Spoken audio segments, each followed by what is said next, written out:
Hello, everyone. I am BowserJrXD, and welcome to the Jack Links 500 at Talladega Super Speedway. Race 10 of 36 for the NASCAR Cup Series in 2026. 26, 25. What am I trying to... Anyway, the third Super Speedway race of the six, unless you count the duels 1 and 2, for 5 of 8. As some interesting notes, Talladega has had 9 different winners the last several races. I'm trying to say 9 different winners in the last 9 races. So that's an interesting fact.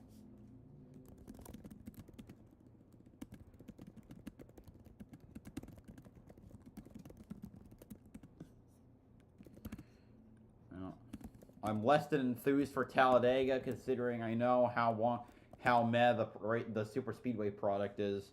You're going to come here with was a lot of meetings, a lot of planning of what's going to happen on paper. Let me tell you something. You can throw that out the window when that big one happens, and when that happens, you throw it all out the window.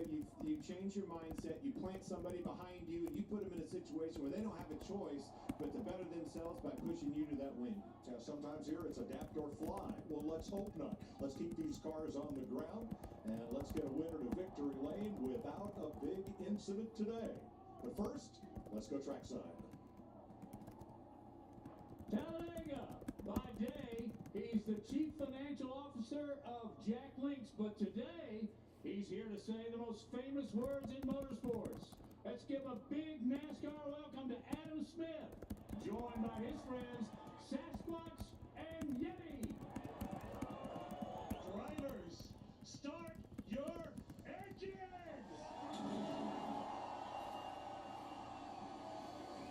All right, engines are fired. 39 cars ready to hit the track and survive.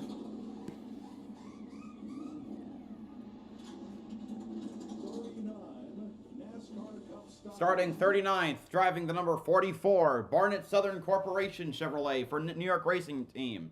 48 years old from Phoenix, Arizona, J.J. Yaley. Starting 38th, driving the number 78, Pigeon Forge Racing Coaster Chevrolet for Live Fast Motorsports.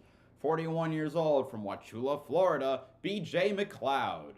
Starting 37th, driving the number 7, Gamebridge Chevrolet for Spire Motorsports. 25 years old from Winnemac, Indiana, Justin Haley. Starting 36th, driving the number 88 Safety Culture Chevrolet for Trackhouse Racing. 35 years old from Auckland, New Zealand, Shane Van Gisbergen, the first of the 2 rookies. Starting 35th, driving the number 47 NOS Energy Chevrolet for Hayek Motorsports. 37 years old from Olive Branch, Mississippi, Ricky Stenhouse Jr. Starting 34th, driving the number 43 Massey Motor Freight Toyota for Legacy Motor Club. 28 years old from Byron, Michigan, Eric Jones.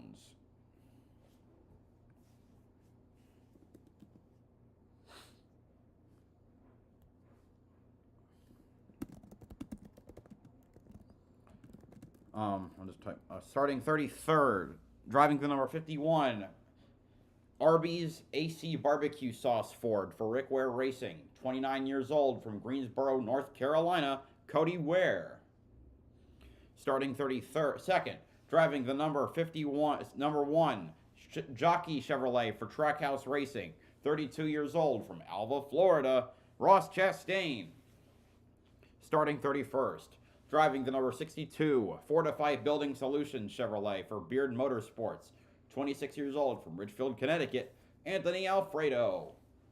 Starting 30th, driving the number 9, Amazon Prime Video Chevrolet for Hendrick Motorsports.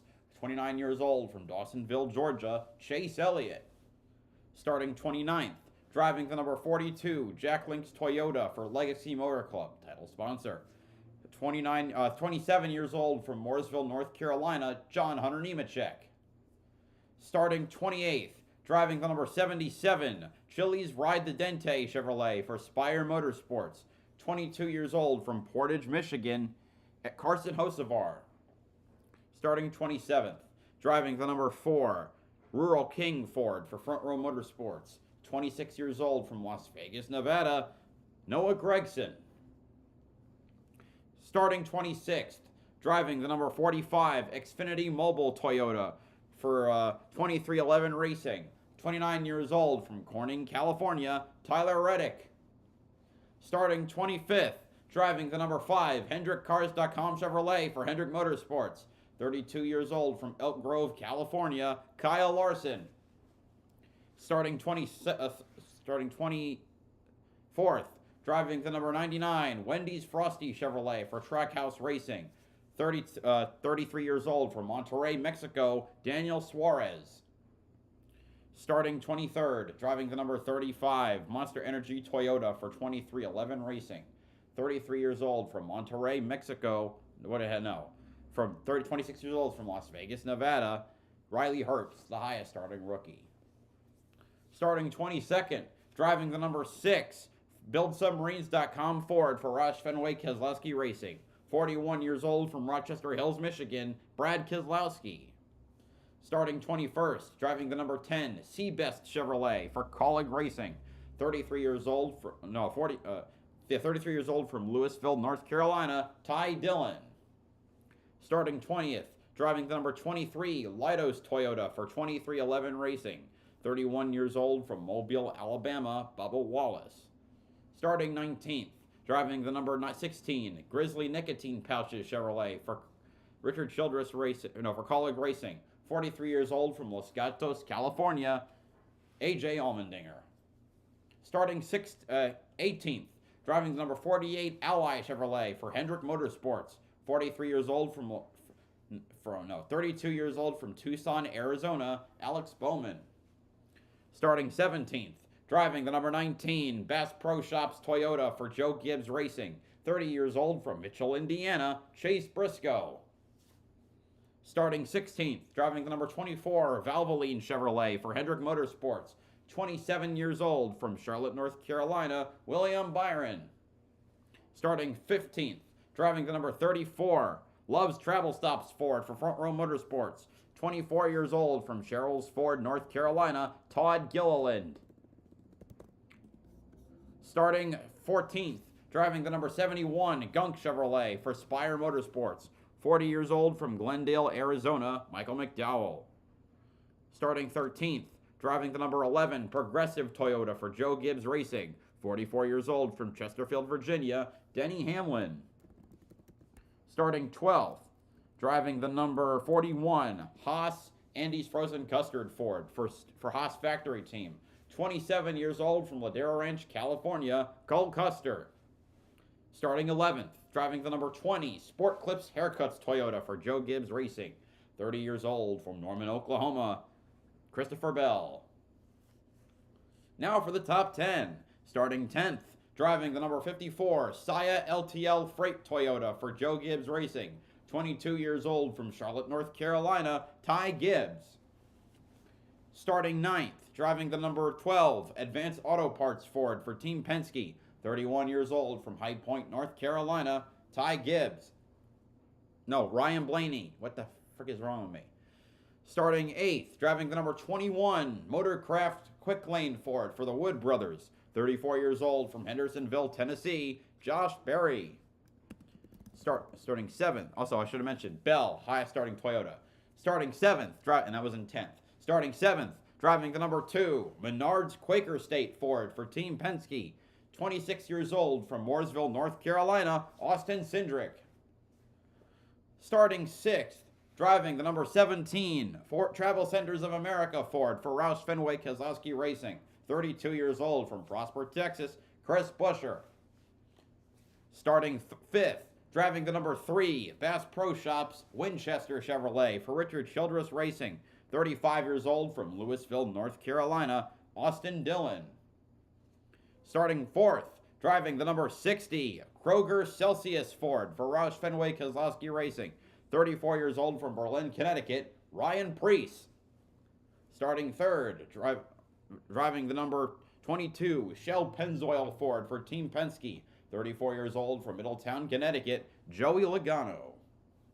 Starting outside pole, driving the number 8 Nico Kick Chevrolet for Richard Childress Racing, 39 years old from Las Vegas, Nevada, Kyle Busch, the highest starting Chevrolet.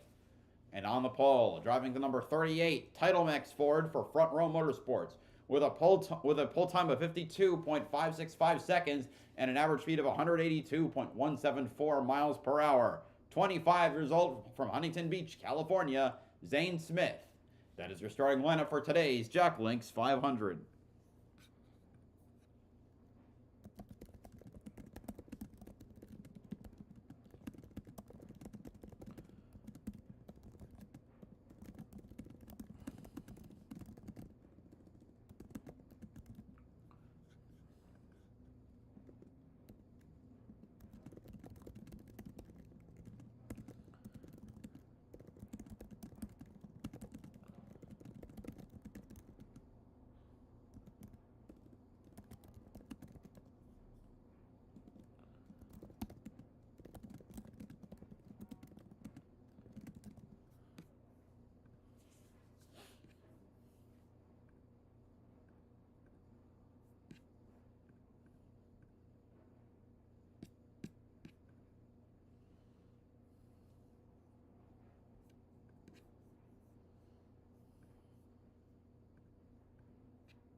To 1,090 feet.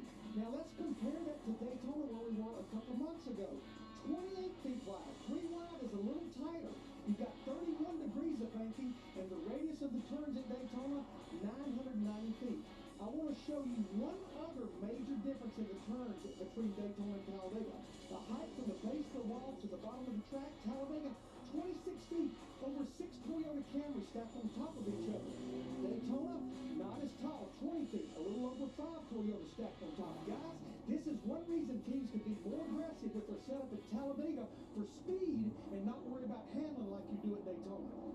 Yeah, and with that, Larry, this track is the arc of the corner is just more spread out. You've got more room to move around, and so the handling is just easier. But the caveat to that, Clint, is this tri-oval right here. That bottom lane is really tricky when somebody is pushing you on that back bumper with that car wanting to get loose. So there still are some tricky areas with how trimmed out these cars are. Well, and I think that brings in that fourth lane, right? When we're at Daytona, you hardly ever even think about a 4-wide scenario. If you do, your next words out of your mouth is caution's out. Here, they're going to be 4 wide and pretty comfortable doing so because of the width and the comfort and the banking, as Larry talked about. A lot of campers in this infield of Talladega and outside the track, and if you'd like a chance to win a VIP track experience and a new truck and camper, enter the Ally Racing Open Road Sweepstakes powered by HendrickCars.com. Scan the QR code on your screen or go to ally.com/sweepstakes/NASCAR. A lot of overcast yesterday for qualifying, but today it is a beautiful sun-kissed day here in Alabama. 81 degrees. That breeze out of the northwest. Track temp as we start 116 degrees. Look at them. That'll get the hair raised up on your arm. You're not alive, buddy. Well, this feels like a big event. These grandstands are packed, and the energy in this racetrack all weekend has been through the roof. So makes me excited to get this one started. Remember the start-finish line, not at the center of the tri-oval, but down toward turn 1. How about that packed house? As the drone drops down to right toward the start-finish line. Here we go. 188 laps around the 2.66 mile super speedway. Here we go. We're green at Talladega. These guys have not had 1 lap of practice. Be mindful of that. First time RC, one driver, I think it's Riley Herbst, switching lanes in the middle of the pack. Right now, and that's, get yourself the track position. The guys in the front, you're going to see exactly what you saw right there. That block. Oh, a Custer darting out. Manufacturers try to get themselves together. He was a force to play in the Daytona 500 until he, and by force I mean a wrecking ball. But that's besides the right point. here at the front, where you're going to go, you're going to get single file. But those guys right in the back, talking about Chase Elliott. Already trying to form that third lane. Trying to make some moves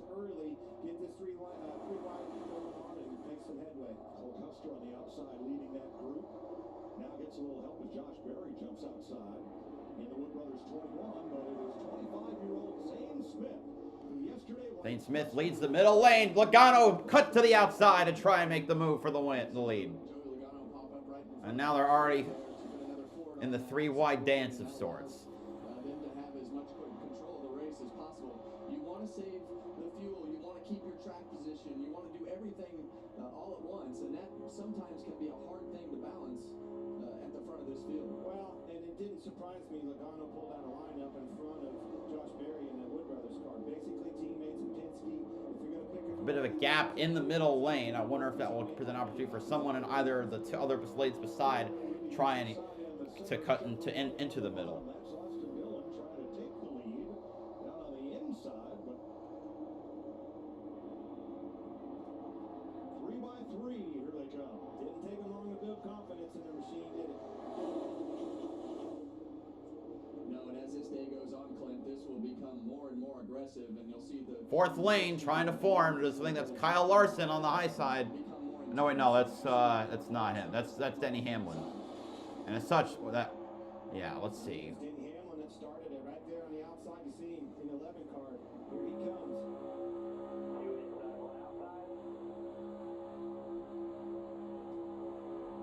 Looking back from BuildSummerings.com, Brad Keselowski, one of 11. Now it's, I think that's Briscoe. No, yeah, Briscoe on the high side. Custer moves there as well. 4 wide from about 13th on back. The exits of those corners. That's where you have to be careful. Be mindful of the car. Logano and Berry are kind of snaking along, trying to block the upper two lanes. Give them a little bit of patience right here with the long ways. well, that patience is really difficult because you see in that outside lane, you've got those Toyotas. Up front, it's Dillon, Zane Smith, Joey Logano. Logano now clear of all 4 lanes. I feel like they want to get that track position and get forward. That's really why that team was formed up there to try to move forward. Third lane from the bottom, Michael McDowell is rocketed forward in that blue car. Michael McDowell. 14th starting spot. He's known as a very McDowell is up 9 spots.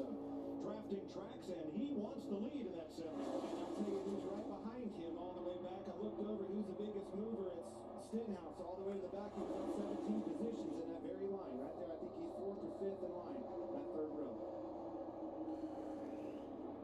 These are those opportunities. If you didn't have the track position, you could pounce on it early, but you have to be careful. All right, Berry leads that lap. Bumper right here, you see Brad Keselowski come up and get that back bumper, a little bit of a bump right there, trying to push that car forward. And that's really the strategy. The second place guy is really responsible for how fast that line will go, by how many times he can hit the back bumper of that first place car in that line. Looked at a lot of tape of racing here over the past years. They run 2 wide. Some years they run 3 wide. Why do we run 4 wide here? Well, right now we're running 4 wide because of the conservation efforts that they have with the fuel. So there's a lot of strategy and things that come into play with the pace that they run. So they're able to run 4 wide, and right now some of the guys at the front, as they get shuffled, there'll be an opportunity for All these right, guys. Logano is still the leader. He's going to lead at this line. One of the leaders that come through the tri-oval. Here's Larry McCoy, race strategy sponsored by Keystone Light. Mike, we will have green flag stops. How do you coordinate green flag stops with teammates, even other teams? You have to have partners and stay together to make lap time after a green flag stop. Speaking of green flag stops, probably fuel. And you want to fill that race car with fuel every chance you get. This is the biggest one right here. No when to. Warner, so somebody going to try and duck down to the bottom. I think there could be a run. Oh, I see Zane Smith looking. Logano goes down with him. Turn 3 at that bump at the end of the back straightaway. I disagree. I think the bigger kid, that's one place. It can be anywhere. Yeah, well, that bump that Larry is talking about is the crossover tunnel. There's one underneath the racetrack, and they drive over the top. And yesterday in qualifying, you could really see that as we start to see a little bit more pushing and shoving up in the front. McDowell leads the 6th lap. The lane that Logano was in, Logano just got shuffled back. It's like a lane, one of the 4 lanes kind of merged and it closed in behind Logano, and now he's out of the top 10. 33-degree banking. Toyota cam there. Yeah, you see Joey Logano, the yellow car in the second lane there, leading that second lane. He, in my opinion, was trying to be in heavy conservation mode with fuel. And There's Hocevar trying to sneak up there. They were able to shuffle him out. The guys that want to move forward and get that track position now have put him in a bad spot. Carson Hocevar. He is leading the third lane. So now you have a middle lane trying to block two middle lanes. And that's led by Michael McDowell, who led late at Daytona in 2024, last year in the summer race before getting flipped. Second position, excuse me. One of the things he was most concerned about today was that he has never been up front trying to manage the front of the pack in this conservation type mode. He said, I'm going to have to learn it during the first stage. He talked to Joey Logano actually about how to do that the best. Well, right now he's doing a very nice job of keeping the car up front with track position, but also learning it as he goes. And here comes Josh Berry around the outside at 100. Now it's the second lane that's disappeared again.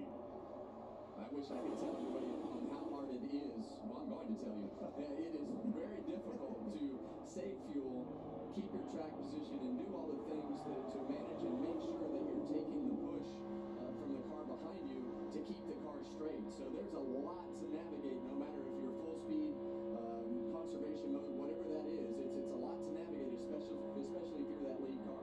Looking back from the gump cam on board McDowell's car. Logano back up front in the 4 wide. Starting 14th all the way up to first a few seconds ago. And when I spoke to the team earlier today, they talked about everything they've learned last season. Remember, different organizations, but run both poles for the races. He said he learned a ton about controlling these races and what it takes to be out front, to block, to push, and what he needs when he's controlling the race. So they want to get to the front as quick as possible, control these races. Took a bit of a stack up in the outside lane. Being able to do that when they're in conservation mode as well.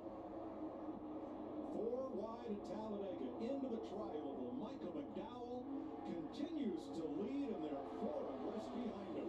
8 laps of 188 complete at the world's fastest speedway on Fox. Yeah, except they're only going 190 right now.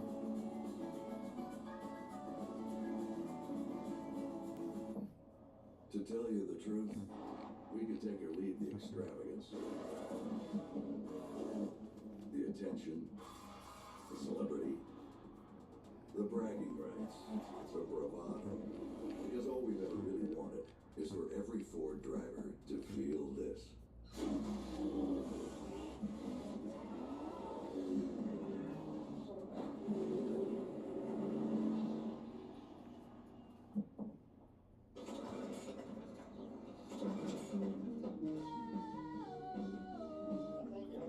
Wait, how did Brad get up there? Oh my god. Oh, he started 22nd. I thought he started sub 30th position.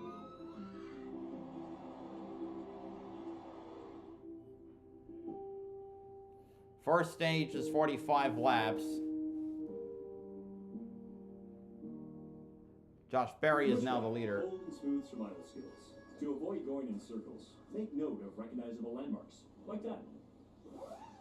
What's wrong with going in circles? Different circles, Ross. Okay. Head for the mountains.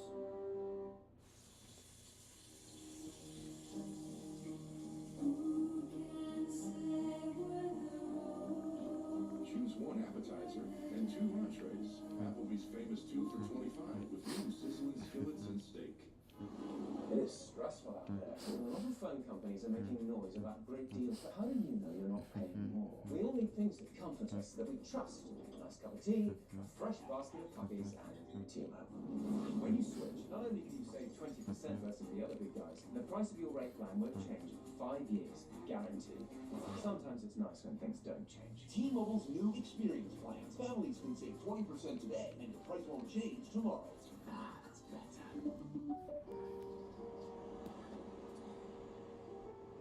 There's a reason they don't call them clean bikes, am I right? Yeah. Because of dirt bike Gas stations. Whew. You gotta start at the top and work your way down. You want me to do yours next? Oh, you're from Oklahoma. They have to fill the silence. The bathroom code's 9914. Progressive can't protect you from becoming your parents, but we can protect your home and auto when you bundle with us. Look at this hot rodder. NASCAR on Fox is sponsored by Progressive. Progressive protects your home, auto, boat, motorcycle, and RV, and can save you money.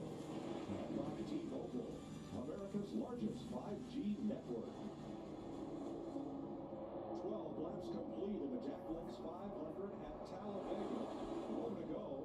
They had 4 Fords 4 wide at the front, holding back the pace, kind of holding back All the right, field. inside lane is starting to. On the interstate, when the highway patrol gets 3 or 4 abreast, and everybody back has to sit. Now Barry and Priest are the 2 leaders. They're on the outside lanes. The inside lanes are a little smaller. But I don't think you're going to be able to do it long. The Chevys and the Toyotas are definitely making it hard on them. What I'm seeing with Michael McDowell in the 71, his crew chief Travis Peterson is trying to make him keep control of the race. He's wide open throttle more than anybody. And when he gets a little bit of a lead, he starts saving fuel. They're walking that. There's McDowell dropping down to the inside. Saving fuel. Yeah, and the hard part of when you're out there in the front, when you're trying to control the race like that. So I see the kind of see the second and third lanes. They're kind of breaking up in the middle because you got a string of cars in the middle, and then it's like a DNA strand where you got behind that. Ryan Priest and Josh Berry bring them to the line in a pair of Fords. One from Roush Fenwick Keselowski and the other from the Woodruff. Someone's dropped all the way to the back, although that might just be one of the open cars. It might be McLeod.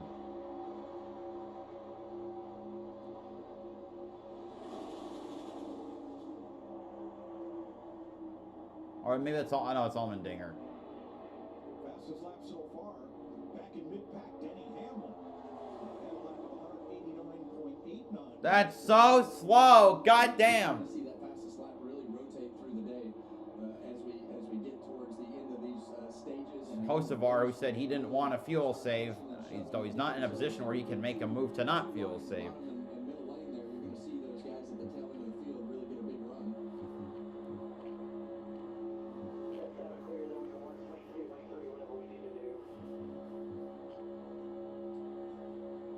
Carson Hocevar, the Chili's on board cam from his number 77 Chevrolet. Right smack in the middle of that group. That's the really difficult part about super speedway racing in today's day and age. And as the race progresses, there's people watching and really trying to make sure that and relay as much information to the driver as possible about where they want to be, trying to execute the plan that they've made all week and how this race evolves and gets shuffled up. It constantly changes, so the team will change, the drivers will change, and the spotters and the crew chief will constantly relay that information inside of that car with the driver.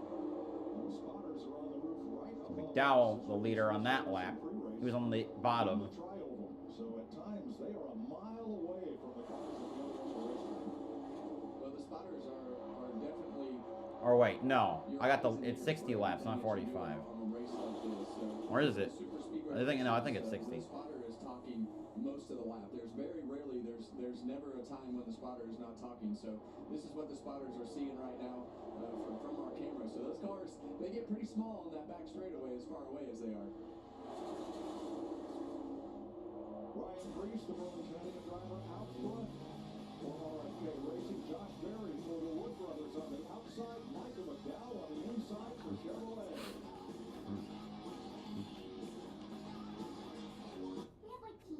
Liberty Mutual is all she talks about since we saved hundreds by bundling our home and auto insurance. And yet, it's pronounced Liberty. Liberty. Liberty. Liberty. Now she's mocking me. Very mature. Hey, that's enough, you two. Hey, I'm not the one acting like a total baby. She's two.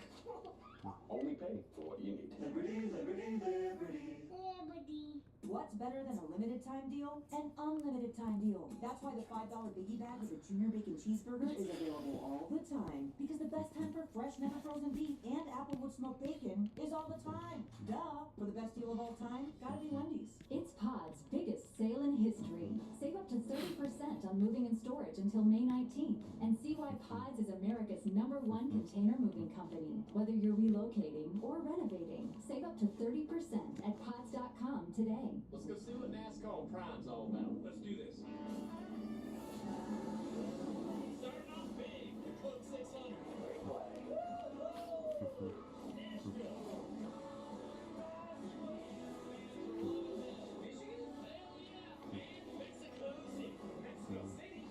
Someone say road course? Finally, Pocono. Stream all 5 Cup Series races. NASCAR is on Prime. Toyota has 3 NASCAR Cup teams? We got Team 2311, owned by this guy, and 3-time Daytona winner Denny Hamlin. But Denny Hamlin races for another team, Joe Gibbs Racing. Yeah, Super Bowl winning head coach Joe Gibbs. And they both share the track with Legacy Motor Club, co-owned by 7-time Cup champ Jimmy Johnson. 3 epic teams, 4 legendary. Priest trying to get around McDowell. The drag is too large. McDowell, looks like McDowell will retreat to the upper lane. On Chewy, save 35% and shop all your favorite brands. For any taste or any diet, at prices you love, delivered fast. For low prices, for life for pets, there's Chewy. What's better than a limited time deal? An unlimited Spire Motorsports looking for their first victory since 2019. Because the best time for fresh, never frozen beef and applewood smoked bacon is all the time. Duh. For the best deal of all time, gotta be Wendy's. NASCAR on Fox is sponsored by Toyota. Let's go places. And by Liberty Mutual Insurance. Only pay for what you need. 20 laps complete, all under green. As you watch from our aerial coverage provided by Goodyear. I think I see a run coming on the bottom lane. That's where Zane Smith is leading. Also push on the top lane. I think that's Josh Berry getting a hit from Chase Briscoe. Chase Briscoe, the first Toyota in 5th, now 4th. Let's go back around 14th place. That's where Denny Hamlin, Austin Dillon, Brad Keselowski sitting there right in the center of that swarm. Well, they're stuck right now, Mike. There's nowhere to go.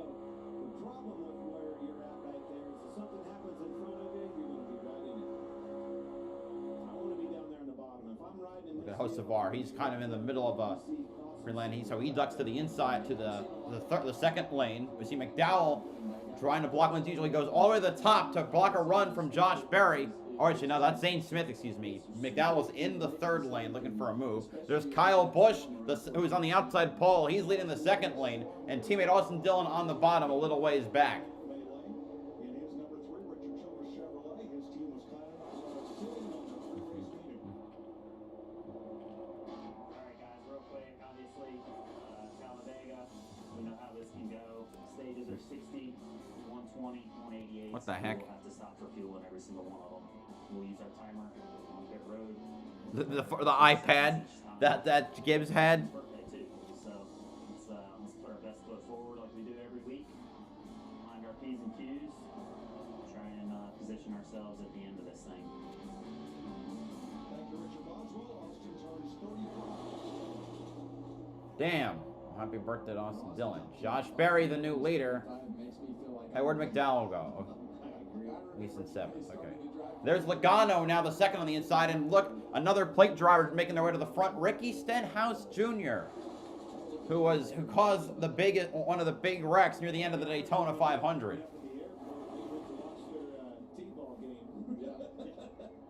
They weren't even driving anything. Well, he's driving the same number now that he wore in the Little League World Series. And his grandfather did. He raced here at Talladega. The driver looks like he's bailed to the back of the pack is Kyle Larson. Back of the pack, you can see him way behind. What's he doing back there? I keep thinking, man, he's going to mess around and lose the draft. What he's working on is the fastest lap. That one, if you see how fast he pulled right back up on the group there. And well, and Jamie, he just ran the fastest lap of the race, 190.7 miles per hour. Yes, he did. I've been listening to him as well. Pace is picked up to about 109. Now we have more laps, I think, over 190. So we picked up a tad. So he dropped out of it, dropped in the rear, just turned that fastest lap. But he did say, nothing's wrong. The car is good. I'm just going to hang here for a bit. So he had hung back and then drove what the teams call a suck-up lap to get to the pack.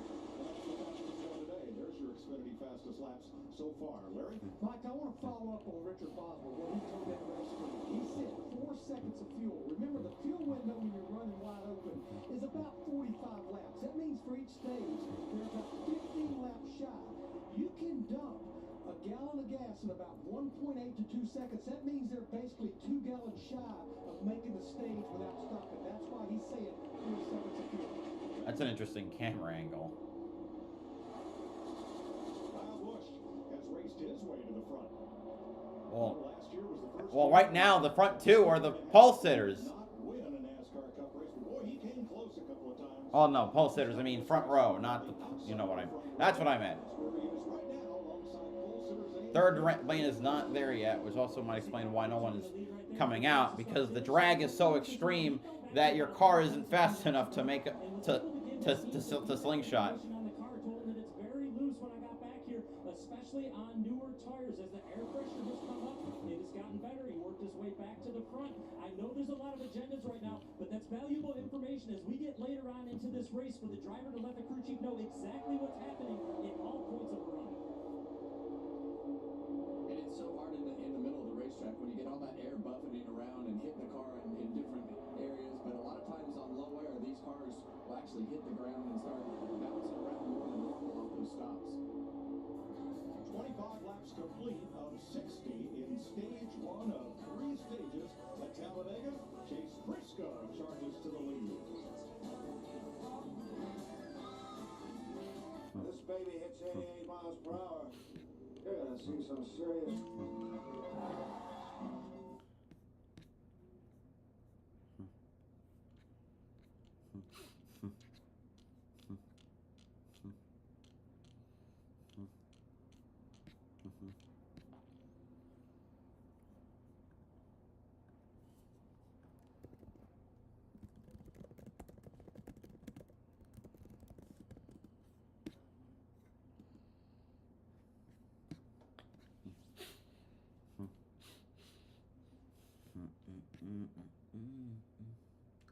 A little more breakup, especially around the inside lane. Ooh, I see Riley Herbst's looking to do something there. Look, trying to go from the top to the middle lane.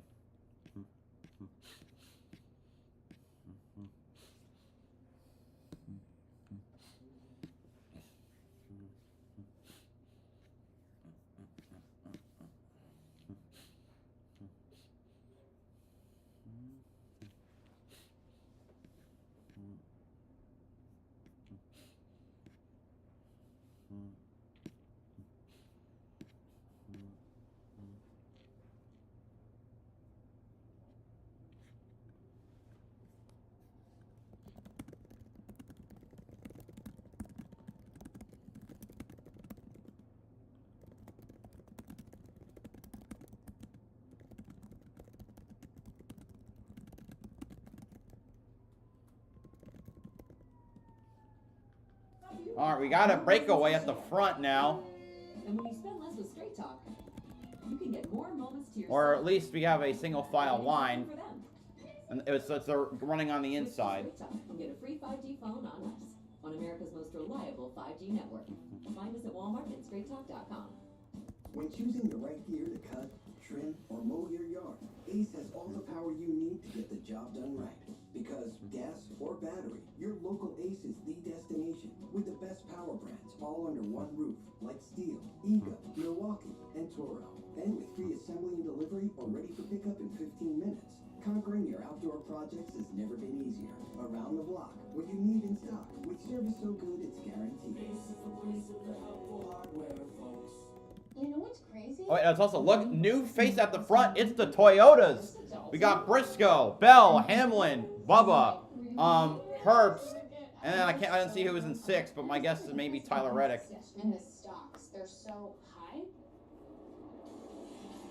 29 laps complete in the Jack Links 500 at Talladega Super Speedway. And as you saw in our Fox side-by-side coverage, this race has completely changed. All the Toyotas went to the top of the racetrack, formed up, and took off. No more holding back to save gas. They're running hard, Larry. Yeah, Mike, I've got information about 5 laps ago that they wanted to pick the pace up because honestly, the pace we were at, there were some drivers and teams maybe for Well, there goes. Well, now we have. a full second and a quarter from where we were 5 laps ago. Everybody will have to stop. Toyota wanted to take control of this race. Damn. Well, you can now we actually see a gap. There's a visible gap. It's It's 3 Gibbs cars. Everyone, all of them but Gibbs, Ty Gibbs, and 2311. Pace is picked up to full speed because now we're back to 2 lanes. A lot harder to save gas, and if you want to keep up with the Toyotas, you're going to have to push the pedal down. We listened in on Chase Briscoe's radio. You know, Frank, you know what? This will shake it up a bit, which I'm fine with. Someone had to do something to prevent this track from getting stale. Or the next gen racing from getting stale.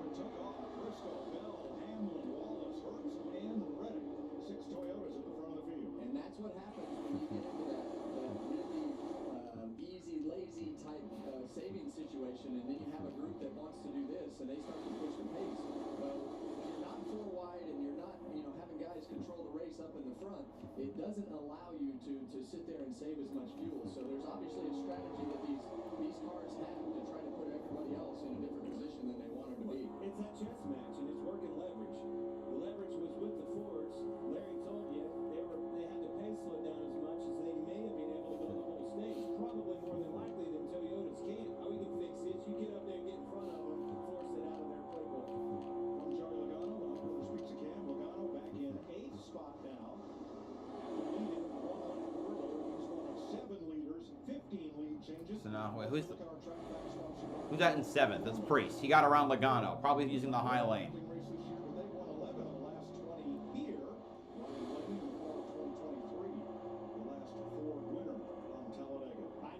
Kyle Busch is your winner today. That was probably with my heart. Now I'm thinking 72% of laps led. These Fords, you're not going to keep a good man down. Eventually, one of them ovals is going to be in victory lane in these drafting tracks. J.J. Yaley out ahead of Daniel Suarez. The Wendy's Cam showing he's used to the 99. Yaley at 48 years old. The oldest driver in the field, but the former USAC midgets. See, Ty Dillon's been trying to run on the 3rd lane, which is basically non-existent at this point. In one of those open cars. See, Kevin, I watch your podcast. Happy hours, I always want to remember. You know what the Toyota's doing now? They're having a hullabaloo time.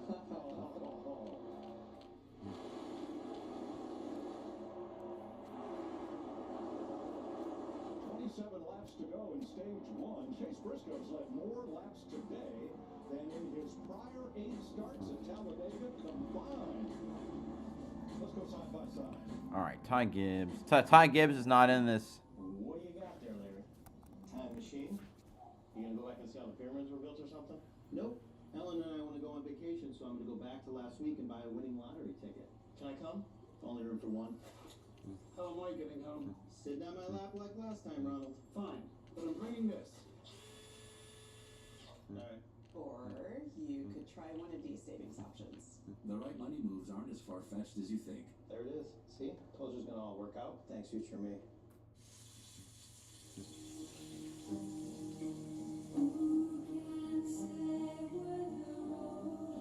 Choose one appetizer and 2 entrees. Applebee's famous 2 for $25 with new. To be 10 laps away or so from the pit stop cycle. Your home is your happy place. You'll see organizations pit together. Use Febreze plug-in. It has a microchip that alternates between 2 scents to fight odors and provide freshness for up to 50 days. Try Febreze Plug. This Xfinity Wi-Fi is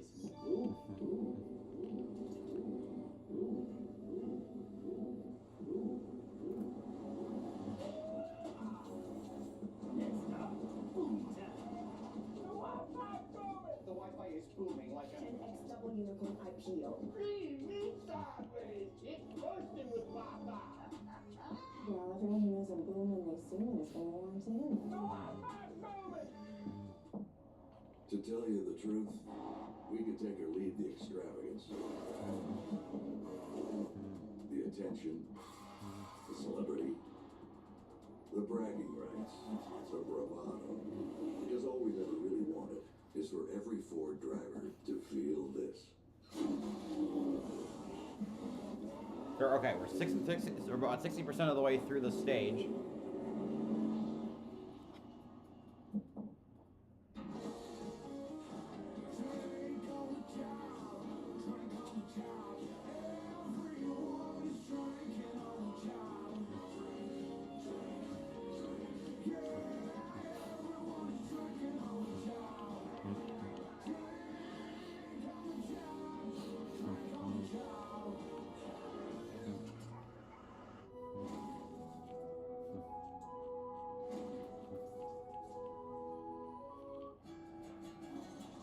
NASCAR salutes, together with Coca-Cola, honors those who serve at home and abroad.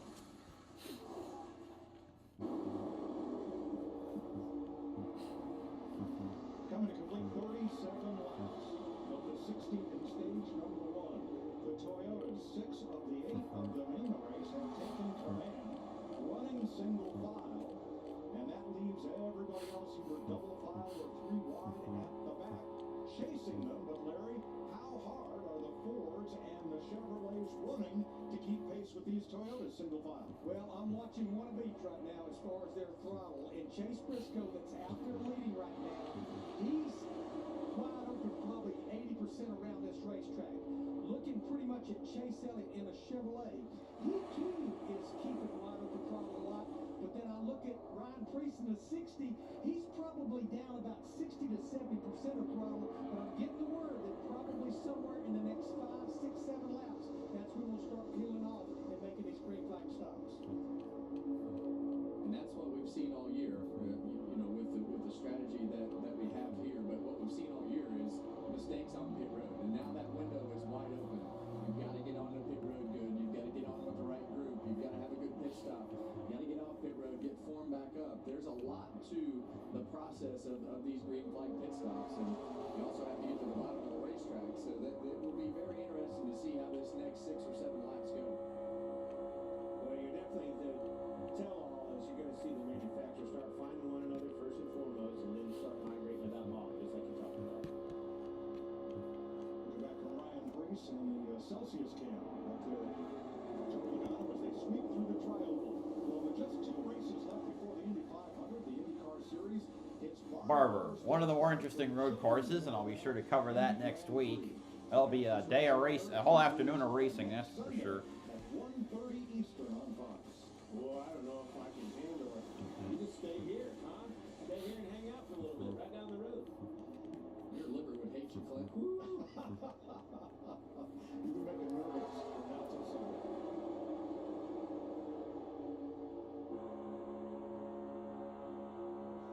As we close in on green flag pit stops, Lap 40 now. He's kind of like the field goal kicker on a football team, as in, we won or you missed. It all comes down to the fuel run. He's time to stops. Strategy at Talladega is to stay off of pit road. Tires aren't as important. You want more fuel-only stops. Being a good fueler track, I think it's awesome to be able to get a little bit in the spotlight as a fueler. Makes your job feel like it's important. Once lap 140 comes up, it's just the fuel mileage to the end. Green white checker comes out, you hope you have enough. I focus a lot myself on numbers. You want to sometimes play it backwards just to have enough to finish. It's kind of like being the field goal kicker coming in, game on the line. Big importance on keeping the car full today. Story of 60 laps complete. Watching those Toyotas, and they peel off for pit road. All right, Toyotas and a bunch of other cars. The cars are going to come in with them. We got, let's see who else. I see McDowell. So I guess, let's see. I need a better visual. The Gibbs cars, 2311 cars. Didn't see anybody locking it up coming in. First and foremost, you have to make sure that you Got the Spire cars. I think the Collin cars are there too. we have to put tires on instead of gas and go. So trust you right here. They got the iPads. Make sure it's timed right. Oh, bad stop for Briscoe. Now Chase Briscoe has trouble leaving, and he comes out last. Stenhouse also pit with this group, as did Anthony Alfredo. On pit road in a day like today, where all of these green flag pit stops happen, you have to be flawless on everything that you do. And in Chase Briscoe's situation, he lost all of his track position, and he'll be lucky to hang on to that group. Now at the top of the screen, the map shows Cole Custer, who's leading this race. He's that blue Ford out front. And it shows the first of the Toyotas and the other cars that just pitted, that being the 20 of Christopher Bell. And now the Toyotas are, it's a kind of split up group. Briscoe's trailing at the back, and I think Ty Gibbs is leading the pack up front. No, sorry, Christopher Bell is. The performance in the overall group is going to be with who can stay together in the tightest and coordinate that line of points. And let's talk about that. As you get these cars that are separated in this group that is trying to pull up, you want to kind of fan out a little bit to give that fourth place car that's behind a chance to catch up. So More cars peeling off. Oh! Oh, he got a wreck! Keselowski! Got a Busch! Ryan Blaney! Oh my God! Oh! Oh, come on! What? Well, how do you, of course they wreck under trying to pit. Oh my God. Well, Keselowski, Busch, Blaney, all involved. Blaney's is beached. And this is what we talk about all the time. And you look at Kyle Busch there involved in a wreck, and you look at these Fords. You know, the Fords have had a lot of trouble finishing these races off and taking advantage of those fast cars. Like I saw a car get sideways entering. Performance cam for Blaney. Bringing that down. Now, if the driver stays in the car, I think Brad. assistance from the wrecker and the push trucks to get that car into the pit road or the garage for repairs, and then he can return to the race. If the driver climbs out, he's done for the day. Let's see this unfold as they come Like off turn someone, I think Kyle Busch just had way. Yeah, Kyle Busch just, or no, well, I can't. Look, Bowman almost got hit too, and he saved it. So the 8 and 6 start to slide down after they hit contact, and Brad taps Blaney, who spins up the track and then down. Busch doesn't have a ton of damage, but they stack up quick. That's 2 lanes of traffic and people staying out. You see Zane Smith pull up, and look how much faster they run those guys down. Busch gets in the back of Keselowski. Off the track, damage on that Bowman car as well. Yeah, and it looks like Kyle Busch was actually out of shape trying to slow down. Had to get on brakes too hard. But look how fast they slowed down in front of him. Oh, the side swipe. caution of the day on Talladega. Join more than 7 million adults, like Michael, who've taken Ozempic. As touring musicians, my type 2 diabetes could slow us down, but I didn't let it. I'm Michael from the Warren Treaty, and this is what my Ozempic era looks like. I'm lowering my A1C and lost some weight too. I also learned some people take Ozempic to lower the risk of major cardiovascular events like stroke, heart attack, or death, and others take it to lower the risk of worsening. Kyle Busch says the steering wheel is cranked 90 degrees.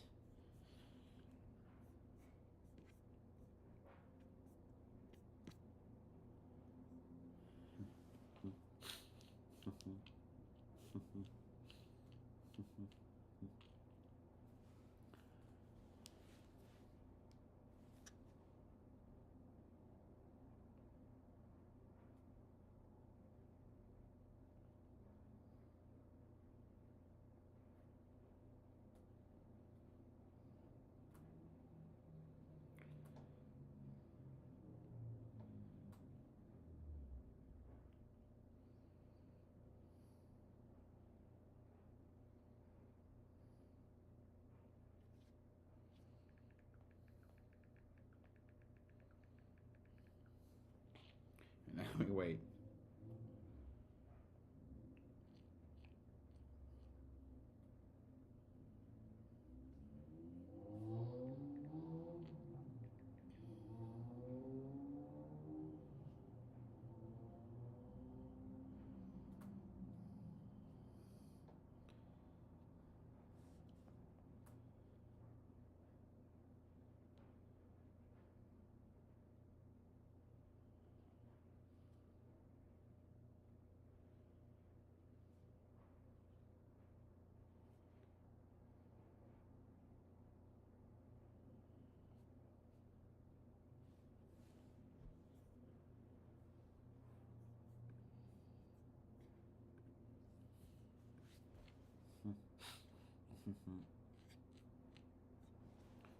Bowman reporting that his steering wheel is 1 hour off center.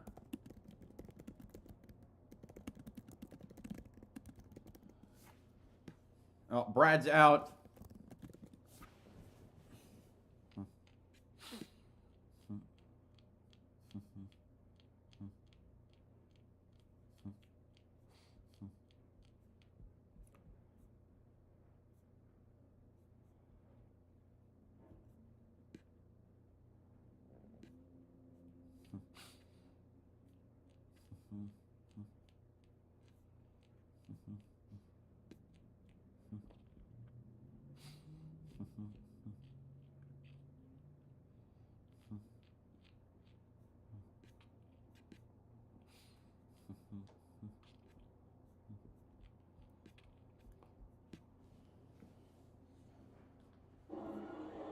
Now, Keselowski has gone to pit road for repairs. So has Kyle Busch. Blaney has gone to the garage. This all starts when the Blaney's in the garage. pit road, and it looks like the ones up front slow down a lot more than some drivers were expecting. He saw that hole. He tried to go for it. Almost made it.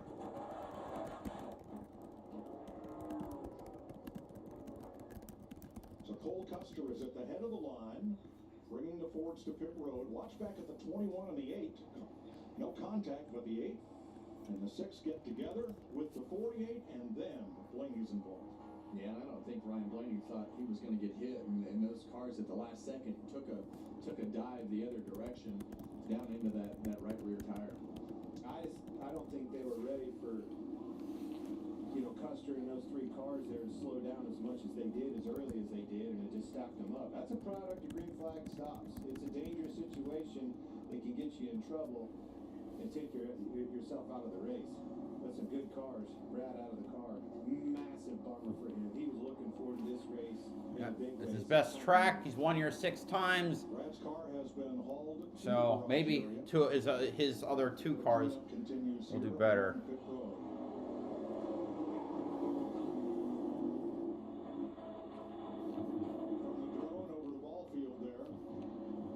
It also hurts the cars that went to pit because they weren't able to make their pit stop. Blaney and Keselowski's cars, well, one in the garage and one on the way there. Ryan Blaney staying in the car in hopes they can make repairs and get him back out there. Well, and these new rules this year, I'm a big fan of. It gives these teams another chance. You know there's going to be another wreck. Might gain some big time points. You might, but if you can fix the car.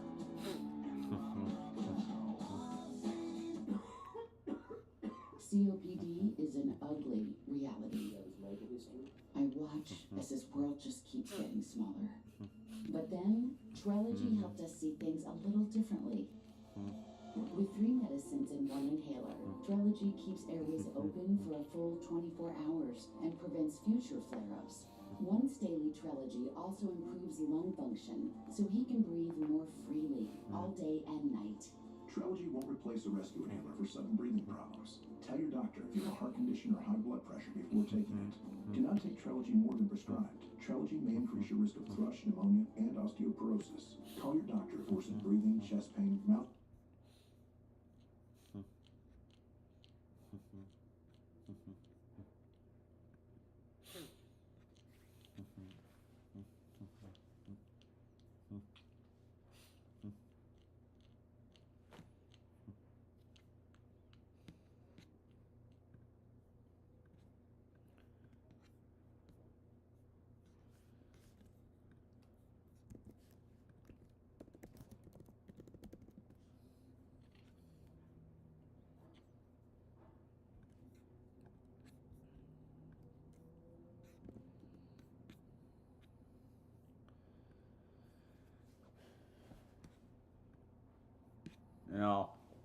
Actually, so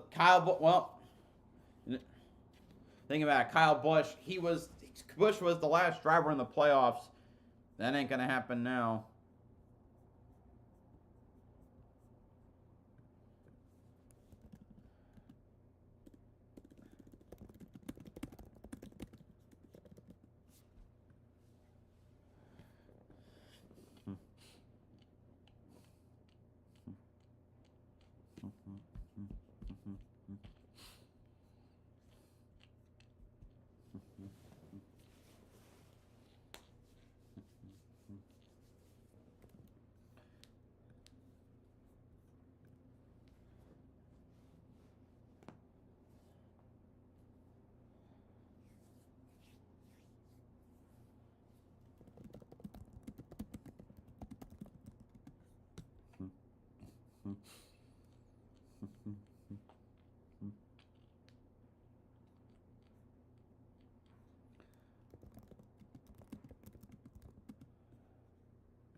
7 laps complete and us running around under caution. Some of these drivers have taken to drive down on the apron to make sure fuel Oh my is getting God. to the pickup in the fuel cell, because Larry, could some of these fellows run out That'd be funny. under caution? Yeah, because the last 10 laps before that caution, we kicked the pace up. They were using more fuel, and I'm hearing a lot of drivers saying, I'm seeing my fuel light starting to flicker. So they need pit road to open pretty quick. Pit road has not yet opened because of cleanup from fluid from Brad Keselowski's car. Looks like they have the grease sweep all picked up now, so pit road should open next time around. We've got some audio from Josh Berry as all that unfolded. He was right behind the cars that crashed.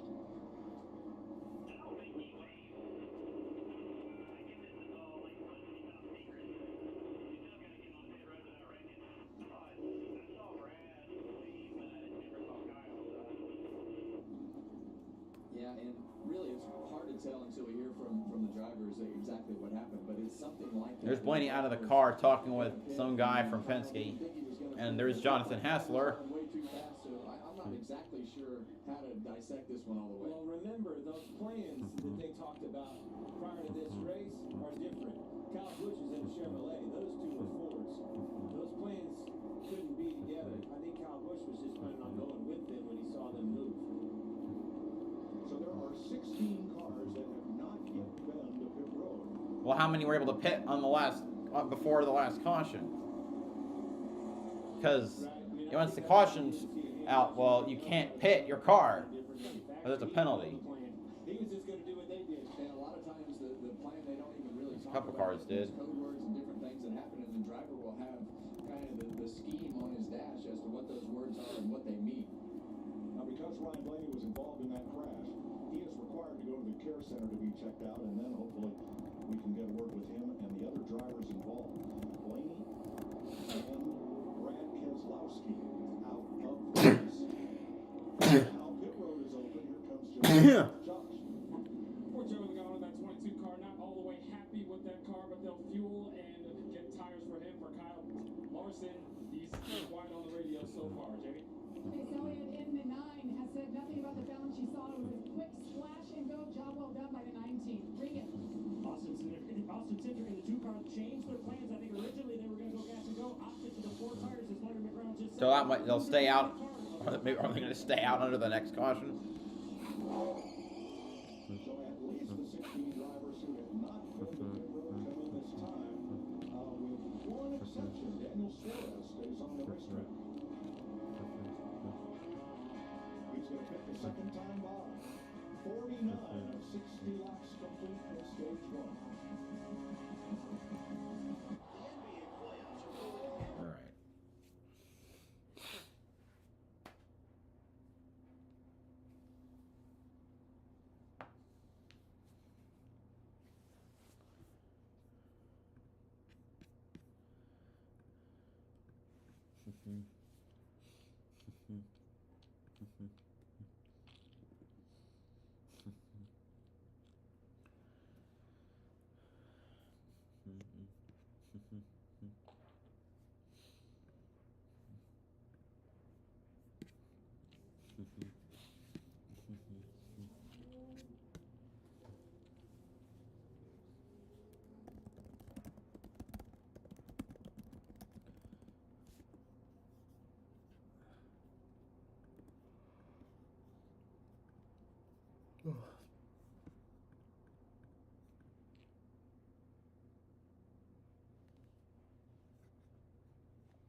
So both Brad and Busch are trying to pit that lap.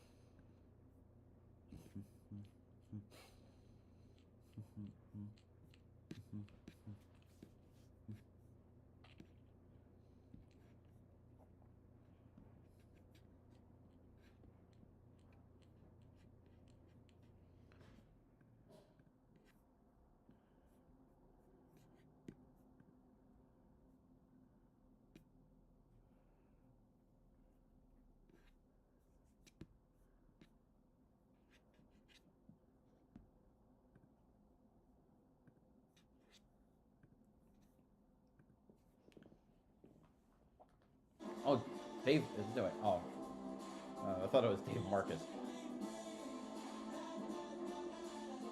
check from the NASCAR Foundation and Fox Sports. $31,000 donation in honor of his 31 years with Fox. Oh, it's Artie Kepner. Artie founded Autism Delaware.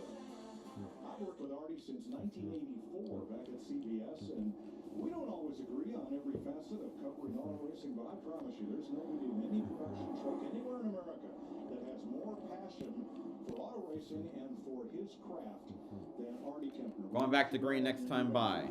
Yeah, you know, I was thinking back, maybe one or two NASCAR races that I can remember, maybe, didn't have him directing.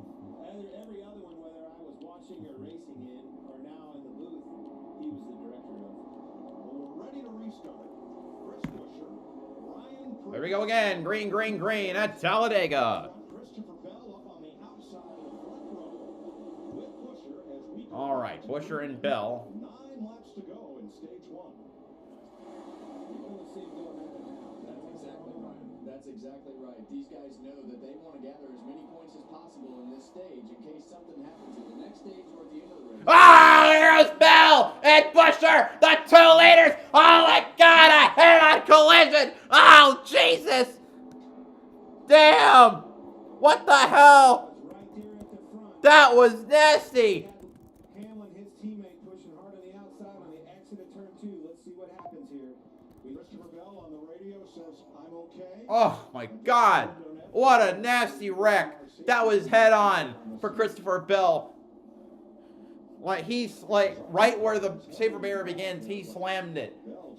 Buescher slid across the wall and it stopped along the middle of the backstretch. God damn. See the nose of Denny Hamlin was right there pushing on the outside. It was time. We knew that they were going to ratchet up the intensity going for these points at the stage end. Looks like Chris Buescher. Yeah. Chris Buescher out of his car. Buescher and Bell took the restart green flags. Oh, no. What happened? The theory thing is that Hamlin hit Bell in the wrong way. On the exit of turn 2, there was a little bit of a tap, kind of dancing across. Hamlin sent Bell. Bell slid into Buescher, and both of them crashed. Bam! Oh my God! So that was right where the safer barrier ends. Are hard to push. I read Tyler Reddick that very same way that Denny Hamlin just. That was still a nasty hit. That reminds me of the type of hit Preece would take. Low crown on the front of those front and rear bumpers of those Toyotas, and they're much harder to push than the Fords are. See how that wall comes Oh, and the hood goes flying up. head on. That is a huge hit. And it happens before you even know what happened. From Denny Hamlin's standpoint, you think you're just doing the right thing, and that car will just take off like Christopher Bell's did right there. If something is just misaligned just a little bit. Let's watch from the Celsius cam on board Ryan Preece, who was right behind them. You see him start dancing across the back bumper. Yeah, it's that side-to-side movement. I wonder what the onboard was like from the 20. And when it came back to the left across the front bumper of Denny Hamlin with that little bit of bow on the back bumper, that's when it turns. Oh, God. When they start moving up and down like that. And it just cleaned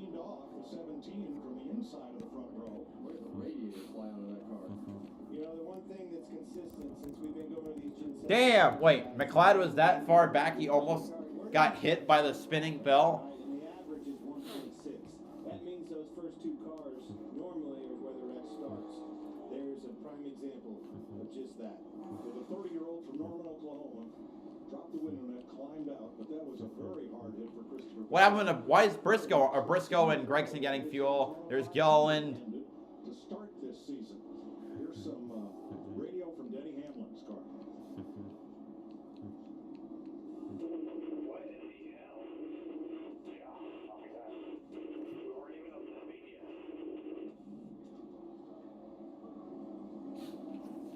Well, I mean, certainly nobody has more experience than Denny Hamlin of winning these tracks. Just, like you said, no love tapped onto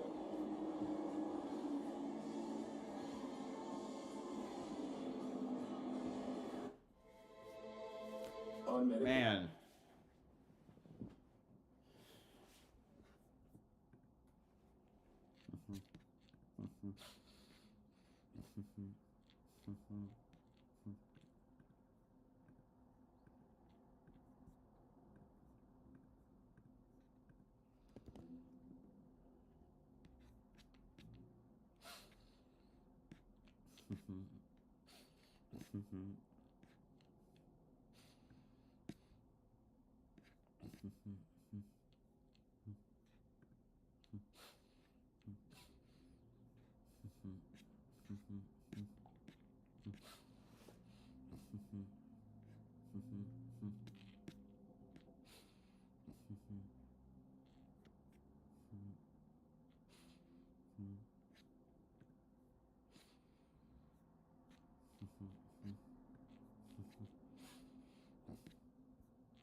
Yeah, we've already, so. Wow, I wonder how is the first stage gonna end?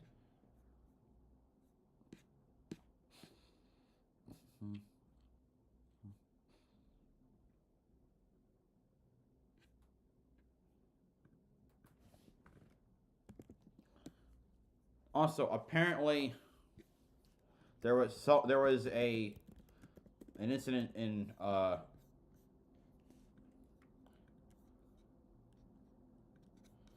Vancouver.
Anyway, now we wait until the end of the stage. Yeah, you can ask me something. And you know, like, the Cup streams tend to get the least amount of views. I think people are watching the races themselves. This one's is on network. So.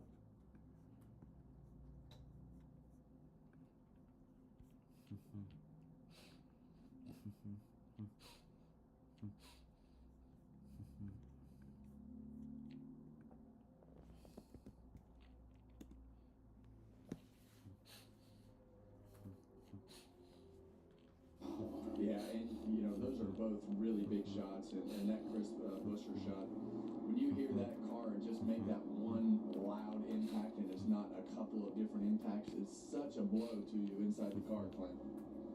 That's as hard as you can hit. All right, let's go back to the caution at lap 44. Brad Keselowski knocked out of the race. Here's Josh. Keselowski checked and released from the care center. You had a chance to watch back the replays. From your perspective, what happened during that pit stop cycle? Just a stack of guys trying to come to pit road as fast as they could, Josh, and we were kind of the ham and the sandwich that got squeezed. I waved down the backstretch just to let everybody know I was going to pit, and I came off before, and everybody was so tight behind me that I didn't even have a chance to really turn left, so I hate that it ruined not just our days, but several other people's days, but I don't feel like I could do anything different. That's right. Very frustrated. That's the first of 2 cautions today, that one taking Ryan Blaney and Keselowski out of the race, and Josh also caught up with Blaney. Ryan Blaney has been released from the care center. And Ryan, could you sense anything about to happen there during that pit cycle before the wreck? No, I feel like we're all usually pretty decent getting to pit road. Just kind of that point in the race, it's like, all right, everyone's going to save some gas and then pit, and everyone usually does a really good job of letting people know. And so I didn't sense anything was going to happen. From really what I could see, that Six was trying to get to pit road with his group, and I don't know if the guy behind him didn't know, didn't see, and just kind of ran Brad over. And when they got hooked together, they were going up the track. So I just kind of committed to the bottom, and I think they clipped someone on the top, and it ricocheted the Six back down the racetrack into me. So that just stinks. I mean, just another DNF is no fun. Oh man, we've just been roaded with those this year. Hopefully we can get it sorted out. And, Now I remember, I think it was at Darlington, Blaney wrecked with Truex twice. Both early, I think both ended up near last place. 4 DNFs for Blaney this year. Most not of his doing. We're going to restart. 4 to go in the stage. Let's see if they can finish it green.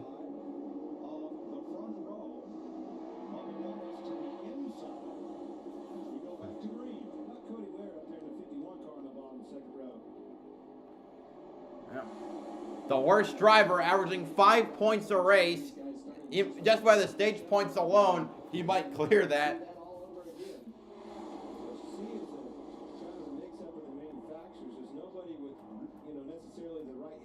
Oh, the speed dry or something. There's Bubba Wallace on the inside lane. Toyota Ford on the inside. Third lane trying to form. See if they can get up to the front and we get a charge for stage points. So it's a lot harder when they're going full throttle.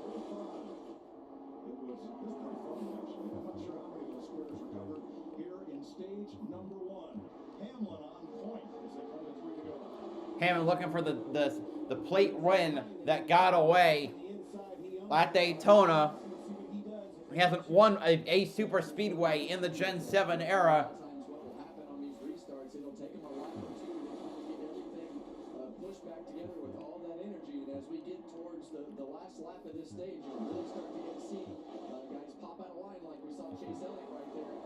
Risky maneuver. That's the aggravating part. No one fucking. Stretching that front row. Here he comes on the inside with Denny Hamlin and Cruz. That's got to be the choice here. Haley's number 7 and gets 54. Someone trying to make. I think that's Hocevar. Trying to split the. Oh man! It's trying to split the 2 lanes. He's got good help behind him. I'm sitting right where I'm at. 2 to go. Well, and those guys right behind him want Denny Hamlin, and they also right where he is, and they want to have the possible option of going down. 2 to go. Be able to make that gap up, and it kind of blocks that momentum or that option for Ryan Preece to take the momentum to cut down to that bottom lane and make that pass. Here you see Hamlin move right down. Hamlin's moving, trying to block the lanes. Stenhouse has the run on the high side. Upper lane formed pretty quickly. On the bottom, you got the push from Ware to Wallace, but Stenhouse now in front. And Hamlin falling a bit back as the middle lane is starting to stack up. Look at that. 4 Chevrolets on that outside. Push Stenhouse right to the lead. Here comes 3 Hendrick Chevrolet teammates. Bubba Wallace getting another push from Cody Ware. Bubba is now clear in front of the three lanes. All right, last lap of stage 1. Here we go. Oh, man, that's quite a block from Bubba trying to block Kyle Larson. He can't pull the block. Larson's going to get the push from the middle lane with Stenhouse to lead. That we had off of turn 2 with Christopher Bell. That was as close to the big ones it gets. Oh, man, look at Priest. He dropped down to the middle lane as well. Another push from Cody Ware to Bubba Wallace as they go down the backstretch and try and compete with Kyle Larson. Stenhouse looking to see if he can make a move. Bubba will be clear. Larson, no, he tries to push him out of the groove. And he kind of does, but Stenhouse goes with Larson. Here they come to the tri-oval. Big push coming in from the inside lane. Here they come. Larson back in front. William Byron with a big charge on the outside at the line. It's Kyle Larson winning stage 1. Byron second. Stenhouse third. Elliott fourth. Wallace fifth. Sixth. What the heck? Sixth. Hamlin seventh. Allmendinger eighth. Cody Ware. Riley Herbst ninth. And 10th is, I think, Ty Dillon.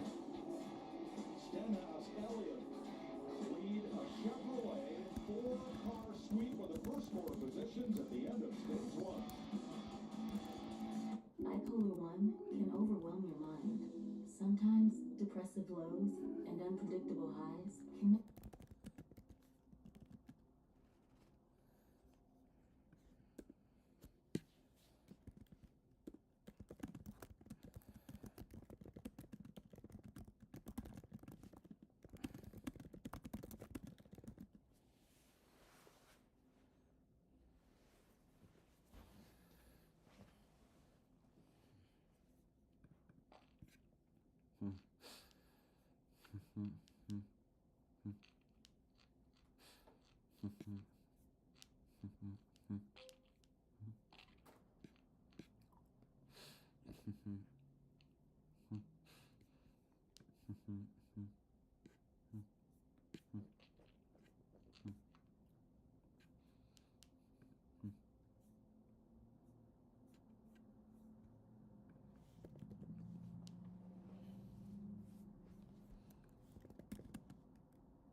The first race I get called is Dale Earnhardt's Daytona 500 win. And, that's the clip that seems to resonate and follow me, everywhere I go. We'll be walking in a crowd, walking toward the booth, and people are still going, 20 years of trying. It's like, okay. Kevin Harvick's Happy Hour. Boy, that was fun doing your podcast every Tuesday and Thursday, a new episode. Presented by Echo Park Automotive and produced by Fox Sports.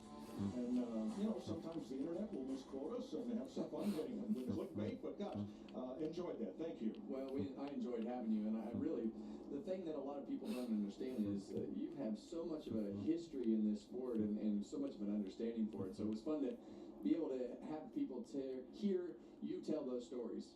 Well, my history is about the same as your 2 years combined, but my view has been a lot driven straight out the windshield. Yeah, it's your absorption level that you have over us. That's the advantage you have over us. You can really talk about your age, our age, and everybody before us.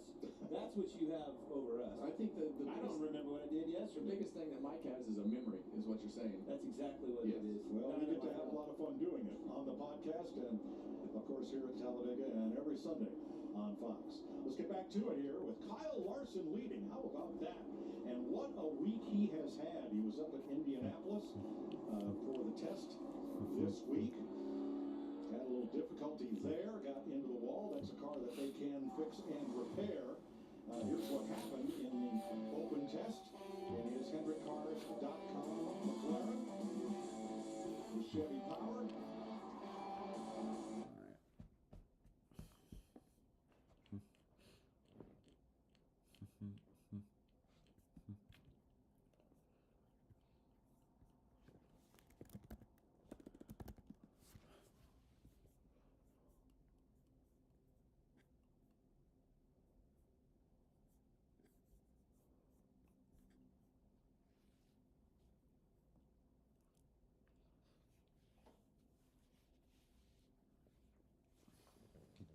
Four tires and fuel. Bubba Wallace in the 23. He too on pit road for the second time. They're going to wait 2 extra seconds on fuel. You see it there, 1, 2, and down he goes. Regan.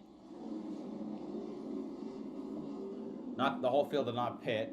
Oh man, that looked close. Now this is not for the lead because a number of drivers stayed out.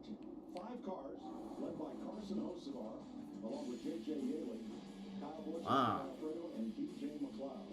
So, yeah. Joining more than 7 Ozempic. Ozempic.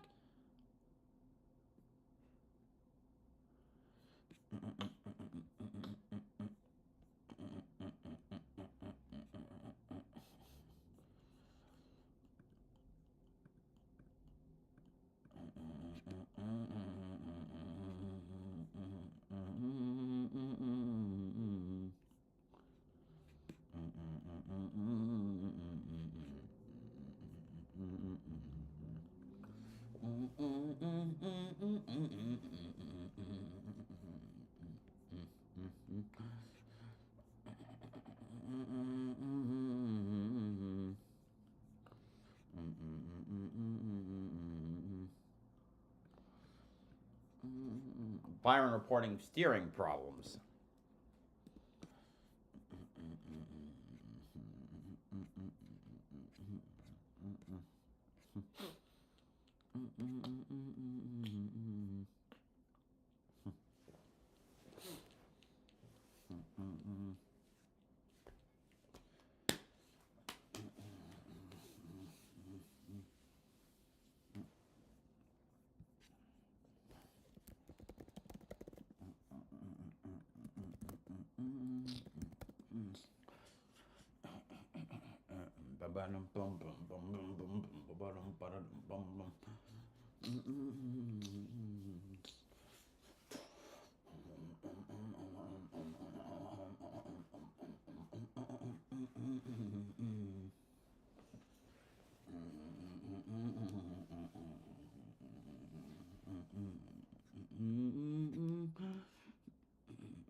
Got Shantae on the mind.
And communicating with their drivers. Yeah, Chris, I just think as you look at the cars in turns 3 and 4 right now, you can't really make out any of that. So all these guys wear binoculars. And one of the things that really stuck out to me as I walked up to the platform where they're at is you look how narrow this is, and there's really no room. It's like a mosh pit up there. It's like they're packed like sardines on the spotter stand. Yeah, it looked like railbirds. So what does a driver want to hear? And some like cheddar, some like simple, like a producer in your ear, keep it short? Yeah, very simple. Yeah, absolutely. And I think every driver likes something different. Joey Logano, he likes a lot of information. We've heard Coleman Pressey is like a Chase Elliott's the exact opposite. His spotter rapid wants fire. information. I think they're the two extremes. So you just tailor if you're a spotter to what your driver likes best. All right, and Chris is the spotter for Denny Hamlin, who's working efficiently. Do you talk to other spotters as well to communicate? I do talk to other spotters. Our Toyota group's right here in a line together, so we communicate as much now more than anybody. But if I need to relate something that's pertinent, I do go back to the car. You trust the other guys? I do, yes. Okay, now you got to get back to work. One thing you're going to hear no matter what, Jamie, I'm sure a spotter has it in his back pocket here verbally, is look out for the big one. Mike? Thanks, Chris. You guys have fun up there. Get sunscreen. All right, we have some issues on pit road. First, here's Regan. Well, Mike Barcelona in the 77 car came down pit road the second time by for an extended pit stop. What happened to Hocevar? See this every day on the track. Takes his helmet off. Actually had to swap helmets. It was not an issue with the radio or anything like that. The helmet was not fitting the top right side of his head properly. It was giving him some pain up there when you go through the corners. So many vibrations in these cars, so they opted. Luke Lambert, crew chief, opted to go ahead and change it now, so he would not have that on his mind later on in the race. All right, Hocevar remains on the lead lap. Now, one driver did not pit. Beard Motorsports. Anthony Alfredo. The non-chartered team, operated by the Beard family. Anthony Alfredo, the Ridgefield, Connecticut driver, is at the Beard Motorsports. They have elected not to pit. He finished a career best third in this race last year by using a strategy different than others. And here we go again. So, getting ready to come green. Watching William Byron from the Valvoline cam. Here's his radio. All right, here we go. Great.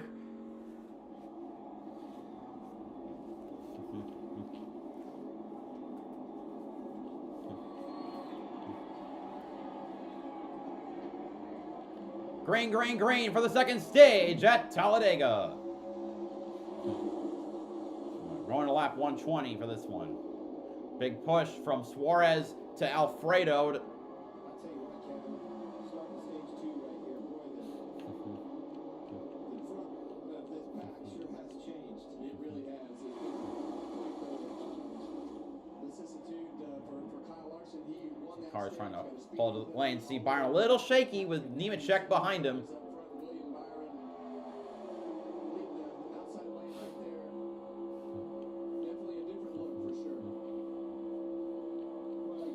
Definitely a different look for sure. There's those lanes forming. And that's what happens in a lot of these races when they're Alfredo blocking middle, blocking low. Byron will get the run in the middle. Ross Chastain leads the outside. He started 32nd on the day. I know he's getting his first taste of the front. William Byron leads the first lap of green of stage 2. Logano, and the ever-present force he is second in the high lane behind Ross Chastain. Trackhouse cars up at the front. But Suarez is down in the bottom lane and Chastain is way up top. No way they can get to each other to help.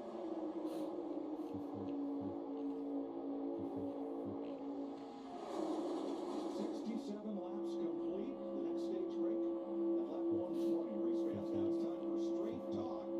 Sponsored by Straight Talk Wireless.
Fredo now the leader. With that last run through turn 3 and 4, held the inside lane, although that is a rapidly shorting inside lane. That inside lane currently has Alfredo, Suarez, Cindric, Bowman, who was in that wreck earlier. Josh Berry, I think, is, or this is a red car. Noah Gregson, excuse me, not Josh Berry. And a few more cars.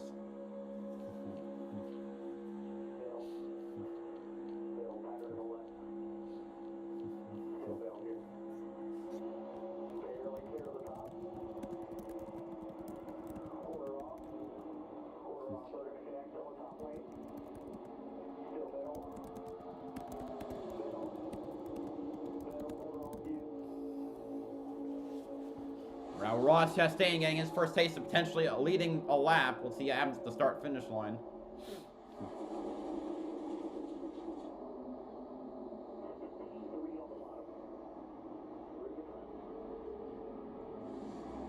Straight talk from the spotters as Anthony Alfredo from Richfield, Connecticut. I love my Northeastern drivers, well, except Joey Logano. One full-time employee there.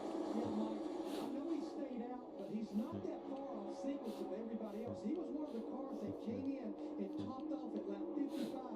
Plus, he only had about 5 laps on his tires, so he's really not that far off sequence as far as fuel as the rest of the field.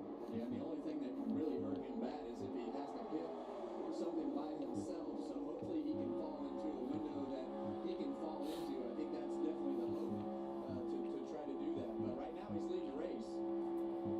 4 Chevrolets out front. Alfredo, Daniel Suarez, William Byron, and Ross Chastain. This is the 6th time that Beard Motorsports has led at Talladega, the only track in the NASCAR Cup Series where they have led laps. With different drivers going back to Brendan Gaughan. How about that?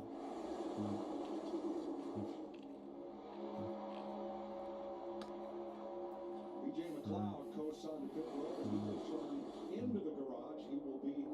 Oh, Denny Hamlin thinks he's going to blow up soon.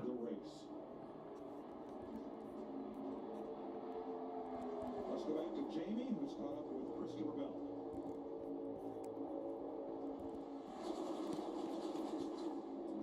Huge hit for Christopher Bell. You finally get yourself in position, Christopher. You're at the front of the pack, and then all things go sideways. What exactly happened? I mean, it's speedway racing. That's what it is. You have to push in order to be successful, and sometimes push don't go your way. So, yeah, I just you know that's what it's going to come down to. It's a shame that we only made it 50 laps. I felt like Coach Camry was doing everything I needed it to do to be there at the end, but you always run the risk of taking a push at the wrong time, whether it's lap 50 or the white flag at 187. So, just didn't make it very long in the race. Tough break for Bell, who's bound to be a championship contender. John Nemechek now leading the middle lane. Logano pushing Chastain out there. Yeah, and we've heard Christopher Bell talk a lot about disliking super speedway racing, so you can definitely sense the frustration right there. But right now we've got Ross Chastain leading this field. Chastain, he was on our list, Kevin. We were talking about this pre-race and preparing for this weekend even. Who are the drivers that are needing a big win to change, turn things around for their season? And those 2 cars up front, Nemechek and Chastain, need just that. Those 3. How about Joey Logano? That industry, I'm not quite as worried about him as I am those other 2. Logano's not had a top 5 finish this season. It's the deepest into a year. I think a defending champion has gone without a top 5 since 1952. Tim Flock? Damn. That's not a good stat. You can see those drivers' helmets moving around right there. These cars are pretty rigid, from the ride quality standpoint. You can really see the helmets and things bouncing around on these cars in between the headrests. See Eric Jones. No, Herb Thomas, excuse me, was 50 because he was the champion at 51. Getting back pretty close quarters. You're seeing this car start to pull the reins back a little bit, slow the pace down. That's when you see him skidding 4 wide pretty comfortably. So pole sitter Zane Smith in the 38 is falling back to the end of the top 20. Regan can help fill us in. Wait, that's not right. Hold on a minute. White crew chief Ryan Burgundy for Zane Smith, the pole sitter sitting here watching. Well, Maybe Tim Flock in 1953. Maybe is what he meant to say. What's going on with the track with your driver? How much does this learn how to manage for you as a crew chief? It's a lot going on there for sure.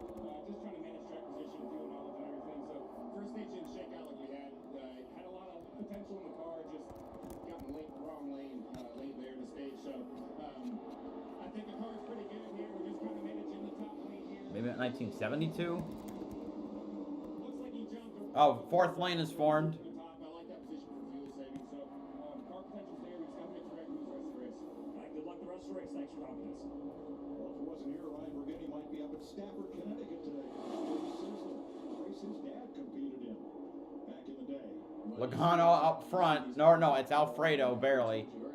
Logano has managed to get his foot back to the lead. Third lane is second lane has kind of fallen back. Nemechek's heading it. There's also Byron and I think Jones in it. Crew chief, and he liked where his driver was. Kevin, if you had to guess, tell me where I need to be to save the most fuel. I think 4 or 5 rows back and really About right where Zane's speed. yeah, I think if the second or third lane just allows you to have the most air moving below you, around you. Ross is the leader. He was down to blocking Alfredo. He moves out to block Logano. Logano shaking around. Chastain continuing the block. The forceful number 22. Keep our arm and lift a little bit more, and that car in front of you just doesn't drive away from you. Next thing you know, you're like, do I even have the foot down? And from the driver's standpoint, you actually have a throttle percentage on the dash of your car. That's how you know that you're doing a good job. So if you can get that throttle percentage down to 40 or 50% in Zane Smith's position right there, you're really maximizing the potential of the fuel savings. And he even added another layer to that. 15, he's led the most laps today, but Briscoe had a pit penalty for removing. He may have rushed the wall. Jamie? How about Ross Chastain? Right there leading the field on the outside line. Started this race 32nd. His car has been good, but he is one of just a couple drivers I've heard today complaining about the handling of the car, saying he was loose earlier. So on their first round of stops, he took 4 tires and they made an air pressure adjustment for him. Last stop, no tires. Car right now is good, Mike. That's close. 185 mile an hour. Get you some. William Byron right in the middle of it. Ross Chastain leads Josh Wheeler. 79 laps complete.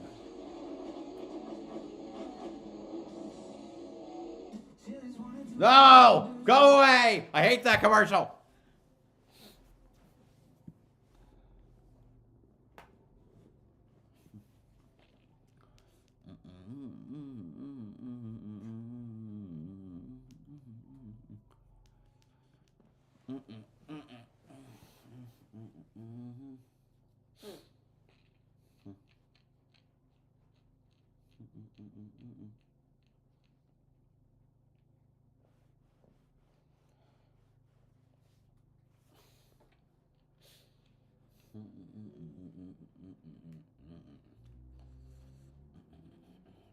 Oh.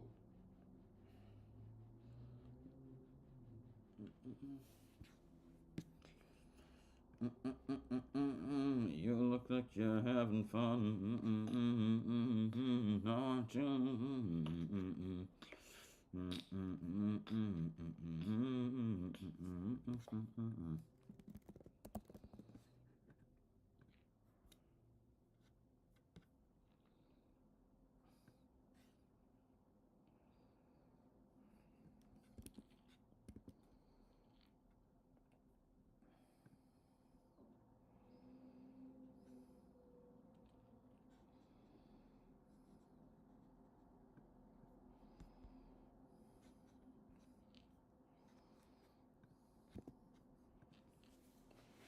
You spend me around run, baby.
Bowman is now second in the middle lane. Logano. Oh, we got. Wait, where's Logano?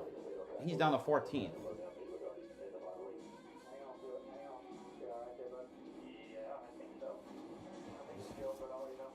So middle lane is kind of splintered and not splintered at the same time.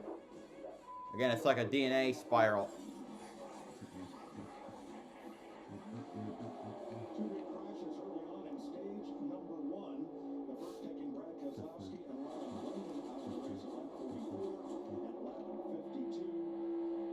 There's Michael McDowell, who was a dominant force early on. He's back in 30th now.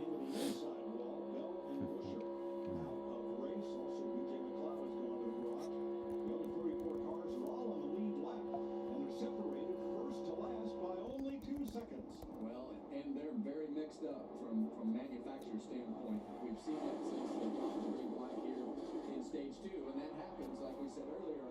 You have to work with cars that you don't really want to work with, and sometimes that puts different manufacturers together. And right now, you see that on the outside lane. Ross Chastain has been up there the whole time. But we got 3 Chevrolets at the front of those lanes. I like where you're going with that, and in my opinion, that's what caused one of our cautions, right? The wreck coming on the pit road with those guys. I think you had a guy that was in a different manufacturer that wasn't on the same page, didn't have that message delivered, stepped them up and out the wreck. So one of these 3 Chevrolets is Alex Bowman right in the middle lane for Hendrick Motorsports. Alex stopped by the Ally Activation here at Talladega to check out the Open Road Sweepstakes prizes for a chance to win a VIP track experience, including a new truck and camper, and the Ally Racing Open Road Sweepstakes powered by HendrickCars.com.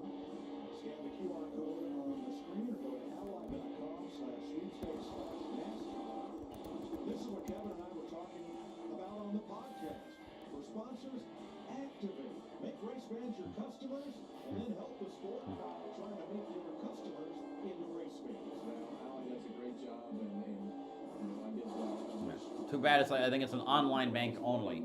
Middle lane, inside lane is diminishing. Only 4 cars. Suarez, Gregson, I think Van Gisbert and someone, and then Logano just hopped onto as the 4th car. Cody Ware, okay. SVG, who has been floundering about, is finally in the top 10 for the first time this race. I think they've gained a lot of traction with the sport of NASCAR as well. Good to see you. Here's Rico. Mike, something else that Ally has to be happy with right now today is the work of Blake Harrison, this 48 team, with that 48 car, of course, caught up in that very first wreck as cars were coming to pit road, had some damage to the left front and left side door of the car. They spent a bunch of time on pit road repairing it. He was able to quickly get back towards the front here, and that 48 car right now looking good. Alex has been quiet on the radio. 34 to go in stage 2. Larry, I'm curious. The Toyota strategy in stage 1 was to get their cars lined up and then get out front single file and change the pace of the race. How likely are we to see something like that here in stage 2? I don't know that we will in stage 2, Mike, but I will say this. The window's going to open for teams to start hitting pit road with about 13 laps, right about lap 100. If I go back a year ago in stage 2, the Toyotas were the last to pit. But in the final stage where I think it really pays off, they were the first to hit pit road. Mike, I have no idea. Well, I think that's the key. You're setting yourself up for the end, Larry, and I like what you said there. I love the track position. Get me into the pits, figure out your strategy where I'm the first one in there, put me out in front of these guys and let me do my job. Me and my squad are going to go out there and keep an eye on it. Well, the other thing that happens too is these races. How do you find all the old footage of the NASCAR races? YouTube. And I use YouTube and NASCAR classics. You going for Brad? Sorry, Matt. The cars don't know the plan sometimes, and when it changes, and the engineers and the crew chiefs and everybody is developing that plan as it changes. So Gregson's up near the front for the first time today. what's going on? Well, and I'm watching, or I'm hearing you say that, and I'm watching right there. Larson on the bottom. Logano goes to the middle. Priest goes with him. He was on the outside. Kyle Busch working his way out of the front after his accident near the end of stage 1. Strategies change, plans change, and you've got to adapt. You have to learn the whole time you're out there that you can use to keep yourself in position at the end of the season. Kyle Larson started 33rd under penalty. He's now up to 21st. Look at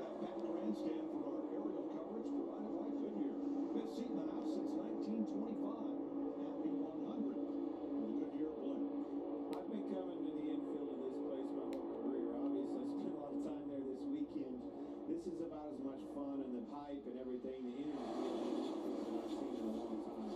It looked great last night. Justin Moore concert, man, it was a So Alfredo has led more laps today than he has in his Cup career. Keep in mind, he also did do a full season for Front Row Motorsports, his 38 car. But still, great run for Alfredo. I think he got top 10 in the Xfinity race yesterday.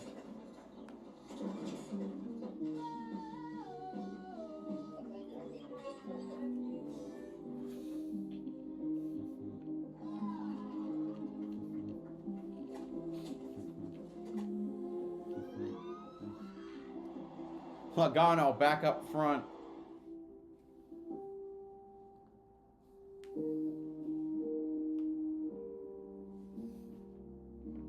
You know, a driver who I'm surprised hasn't really shown up yet is Austin Cindric. He's been in the top 10 for a bit, but he's not as present as he was during the Daytona 500.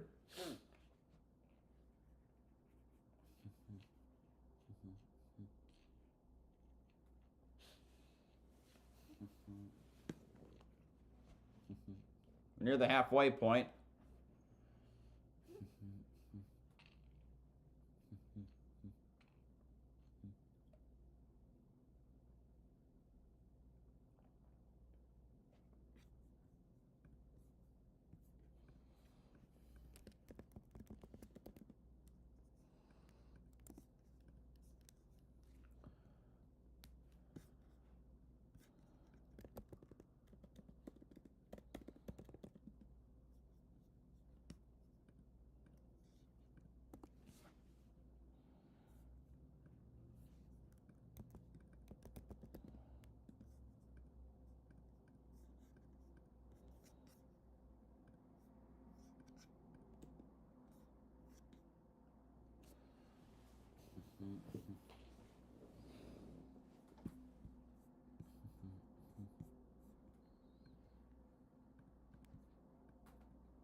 .28 to go, so it's the 32 of the stage.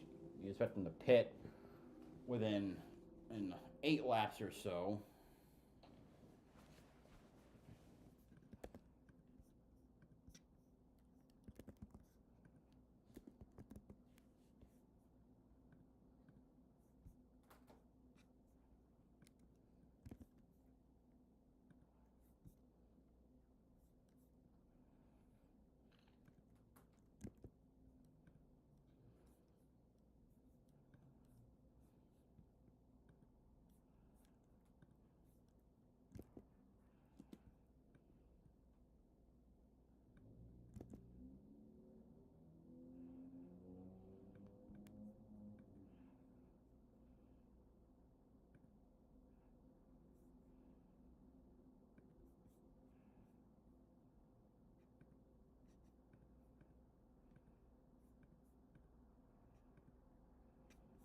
All right, back. Raceway 1958, Frankie Schneider. I told you he'd fetch it. That's an absorption level that he's got on us, Kevin. No, that's Russell, our stat man. Average finish at Talladega.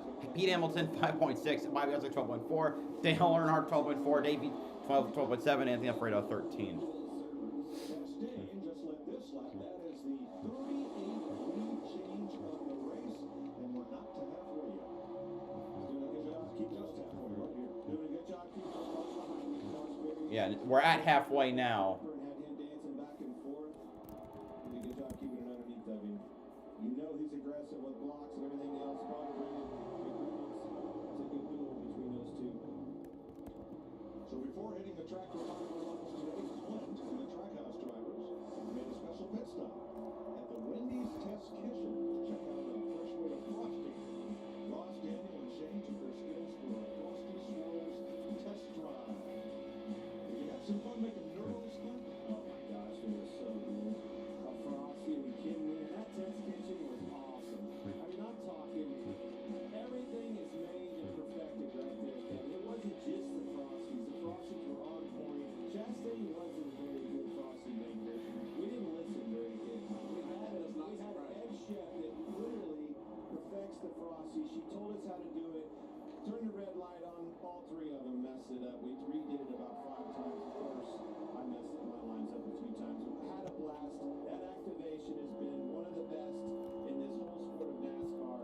kept it up for a while. Whether it be Daytona, Talladega, or anything in between. But boy, the Baconator, the son of a Baconator, the junior Baconator, all stayed right there. The nurdle is the little curly kid at the top of the head, which is more than I ever wanted to learn. You know, my old man's big on that. Like, I've had him stop in a drive-through and then call out the nurdle. That's a terrible nurdle. Get back. So that must be an old man thing you just said right there. I've heard more about Frosties than I ever thought I would.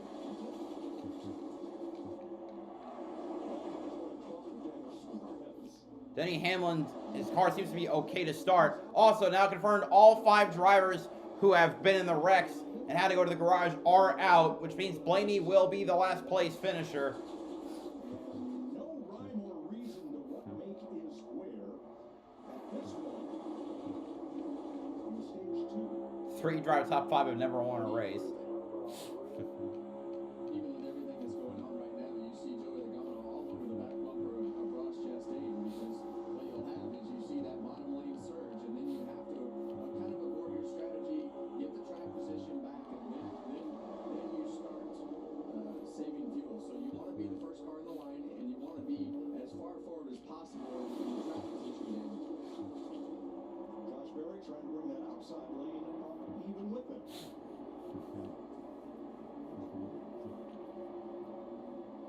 You gotta have a good pusher, and you see Joey Logano pushing Chastain. That's the devil. That's a devil and another devil. King Dice and Satan. flatter front bumper and be better pushers than the other two makes. 19 different leaders, 39 lead changes, and 91 laps to go at Talladega. Now it'll be at 90 to go. If well, Rosie pits us within the next few laps.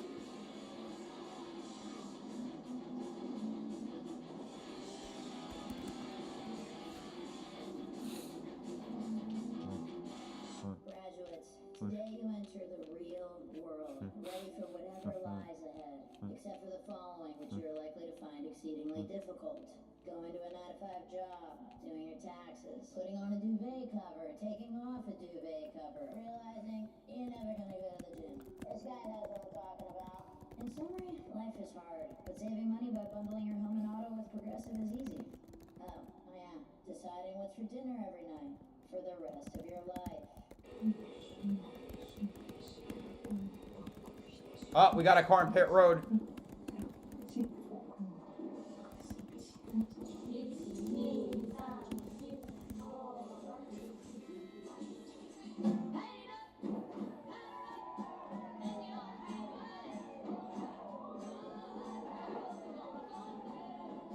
You were made to chase your passions.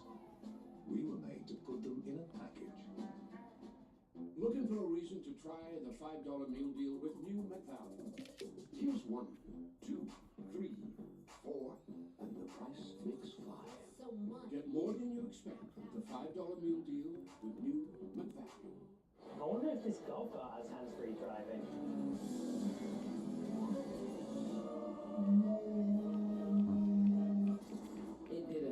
Oh, Alfredo's on pit road, and I don't think anyone's with him. Damn. What? This ends the pasta dream. June 30th, get 0 down, 0% APR. Gregson and Chastain. Here comes Priest trying to make a move to the outside lane. Around Chastain. Details and find your nearest dealer at KubotaOrangeDays.com. Jen loved her game flings. Then Brad showed up with game rinse and beads. When they mixed their scents, they discovered they were set mates. Smells like it's gonna last. Kyle Busch reporting a vibration. That's the car I saw pit before Alfredo. Yeah. Me too. We're going to see cars pull off here. Not yet. We're on the 41st lap of the stage. Now, they did start the stage later because it's stage 2, and Logano's the leader. God damn it. But, Use PayPal to buy this ticket, and I'm paying it off in 4 payments. No fees, no interest. No one else has no interest? Me. Pay in store, pay online, pay over time. Don't just pay, PayPal.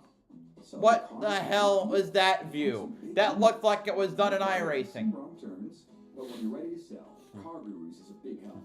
Get multiple Lap 102. so you choose the best deal. Car Gurus, the #1 most visited car shopping site. 3 corners in the middle lane lead at Talladega.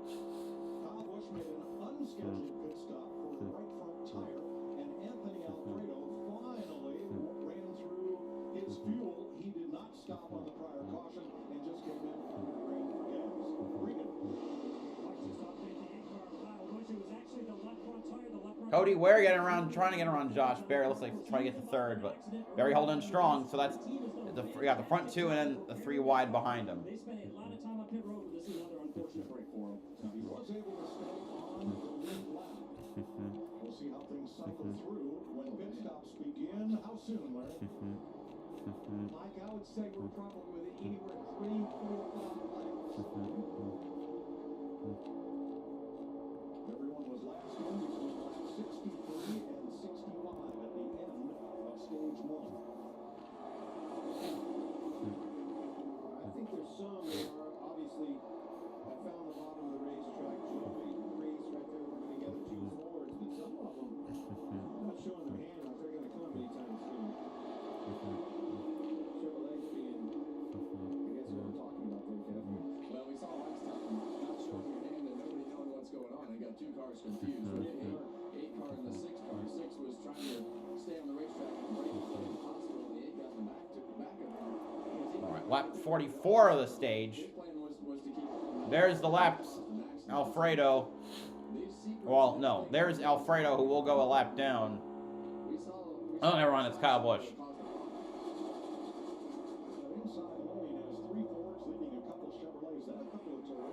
What's Busch gonna do? Last time someone tried to go through the middle, they caused a wreck. That being Daniel Suarez.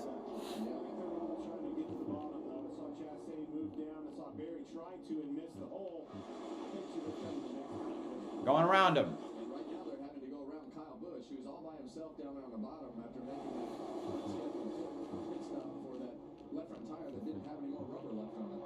Most of them, my fuel predictor has somewhere anywhere from 3 to 5 laps. Ooh, someone hit the wall, I think. Careful here. That was Ty Dillon. Migrate around the lap traffic at Kyle Busch.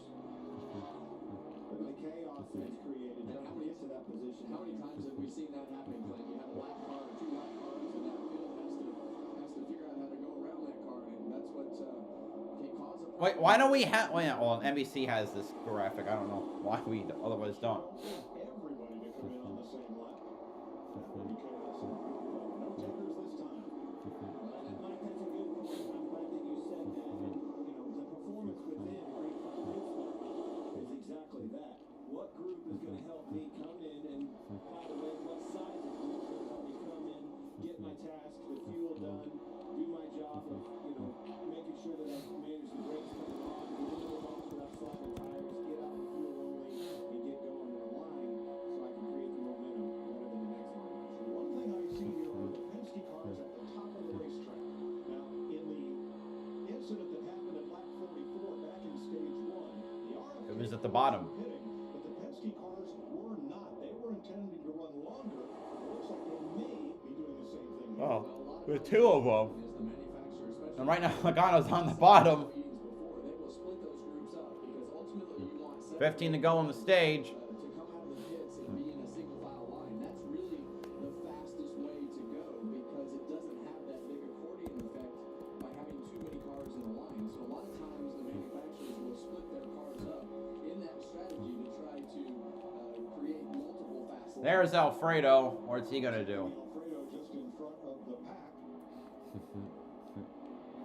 About to go a lap down. That will not be good news for Kyle Busch because it will take Busch out of the free pass position.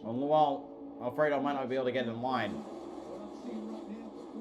We're on the 47th lap of the stage. Now they're all going back around Alfredo at a bad time. I think they're definitely going to have to go another lap now. They caught him at the worst time trying to get him on pit road. Yeah, and on the radio, you'll hear, if you're in the second lane and you're getting close to your fuel window, you'll hear that spotter start telling you, all right, lap 107, and you have on your dash, you'll have a sticker that says 109, whatever that lap is, and you know, look at your dash. The spotter will tell them, look at your dash, remember the plan, and that's reminding you Some cars have gone 45 laps. And that's your cue to come to pit road. About half a straightaway. And the Ford's powered by on the inside, led by Joey Logano. There's Joseph's Chevrolet. Outside Ryan Preece. Here we got a car. That's Austin Dillon on his own. Well, he's screwed. His teammate Cowboy stopped early. No other Chevrolets pitted with him. Don't run me out, Larry. I guarantee that's why he pitted. He was running out of fuel. Well, no shit, Larry. What the fuck do you think they're pitting for? Tires? This is the textbook type of track now for no tires, just gas. See Cody Ware back there waving. See some of those Hendrick cars down on the bottom.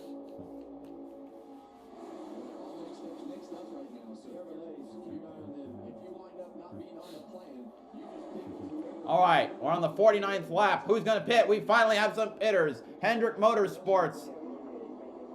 Oh, boy, a wing over Trace. Ah, look at SVG. Looked like he might have been speeding in there. No, track, yeah, so Trackhouse and Hendrick. Though typically, Ye who pits last comes out first. Oh, Chastain with a problem. Oh, never mind. No, he doesn't. It's just deceptive editing, I guess. He's fine. Larson leads the Hendrick for. Then you got Chastain. Oh, Cody Ware's with him too. Where's Suarez? Oh, he's in the he's in the lead group. So he.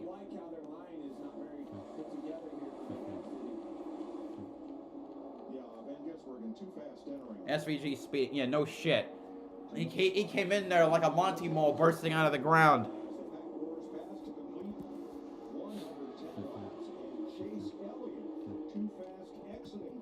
Elliott speeding too. Well, we see them every single week, and it's just time after time. And we had Kyle Larson earlier. We've now seen Chase Elliott, SVG. The Amazon Prime car. Pit road speeding penalties, and under green, it just absolutely destroys you. Oh, it magnifies it because the field's going past at 195. You've got to come down pit road again at 55. And then you're coming back out at 175. And then you're really screwed.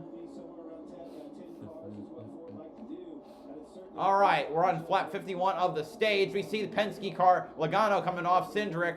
I think we got the legacy cars. I saw it. Let's see, RFK, Custer, Barry, Suarez. Oh, that's not his stall.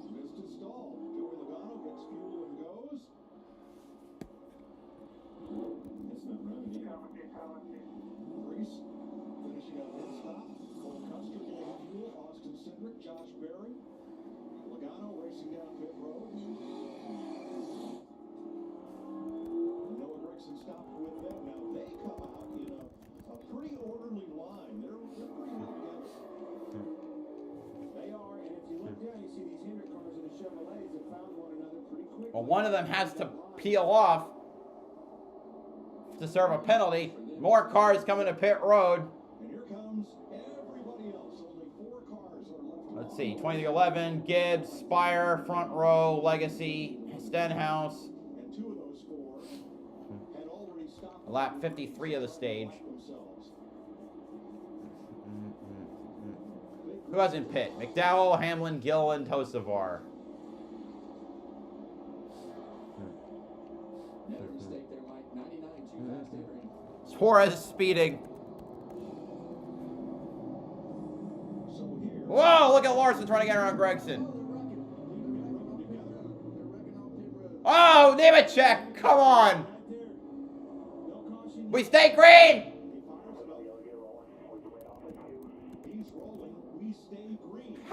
Damn. I can't believe that wasn't a caution. And we'll find out what happened, but we saw this in qualifying, Clint. Right there on those yellow lines, there's water. He got in the water, Kevin. That's exactly what happened, and it's been there all weekend long. Those are weepers from rainstorms. Are you kidding me? How would they not clean that up? That's so stupid.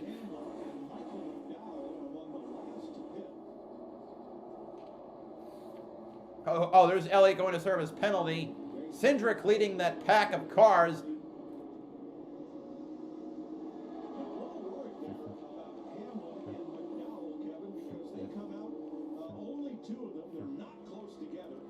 They're gonna get swallowed. They might get run over completely. They just. Oh, Hocevar is leading the pack. Those groups start to slow down, and you have to move around, and the groups get broke up, and you wind up losing more time than you would have if you'd have come in at the beginning. So they're definitely in a place that they don't have a lot of momentum going into turn 3. Oh boy, look at Suarez is so close to the wall and another car. As we close in on 6 to go in stage 2. Another late block by about stacked up. Hocevar was at middle to low. Yeah, and we've seen that happen out of that 23 car. That's the 3rd time. Custer got abandoned. He's stuck on the outside.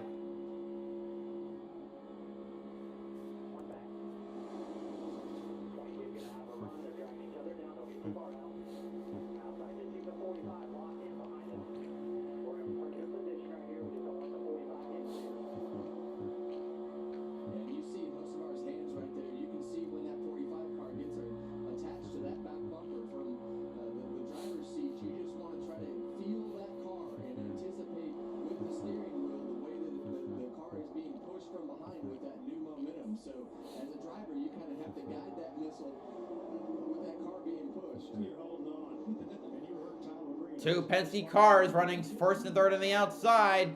Because that's when you lose the energy of the pack and things break up and you overhaul. Yeah, when we first went to that camera shot, you could hear him lift out of the throttle. So you actually manage that. You don't want to pull away. You slow yourself down to keep your car closer to that car behind you.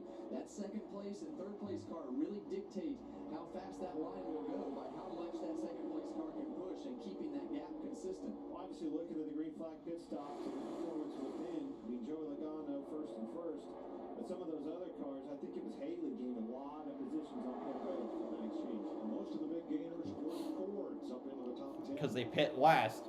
There was William Byron, who's, I think, no, we don't, he's on the lead lap. I thought he got lapped just for how high up he was. But no. I think maybe he just bailed out of line. He's had steering problems. Can't you call it? All those that you just saw there back at the front, it's the ones that did it in that big pack late. Yeah, you know, and I heard Kevin tell me in the Ford meetings, we did about 10 cars. I just didn't see that with those first 2 packs, about 6, 7, and then when they came off the pit. There are a bunch of cars, I think the late pitters that have had problems, as well as the car drivers, they're way further back, as well as the ones who got speeding penalties. So Nemechek and Suarez are off the lead lap. Suarez had a speeding penalty. Nemechek had a, what was it? Oh, more cars pitting. What the heck was that?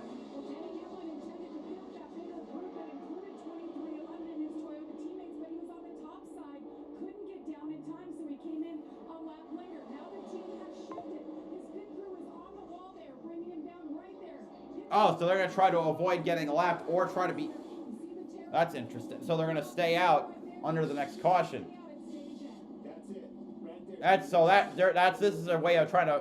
Just your short pitting, basically. SVG goes a lap down. Riley Herbst, and it's also Ty Gibbs, and with him, Chase Briscoe. And that's why they're not going to get lapped. Well, and... You don't know that. What's that new strategy going to be? And now we've seen these guys all pit together to try to 3 to go in the stage, coming to 2 to go. Position to not have to pit when this stage ends. 2 to go.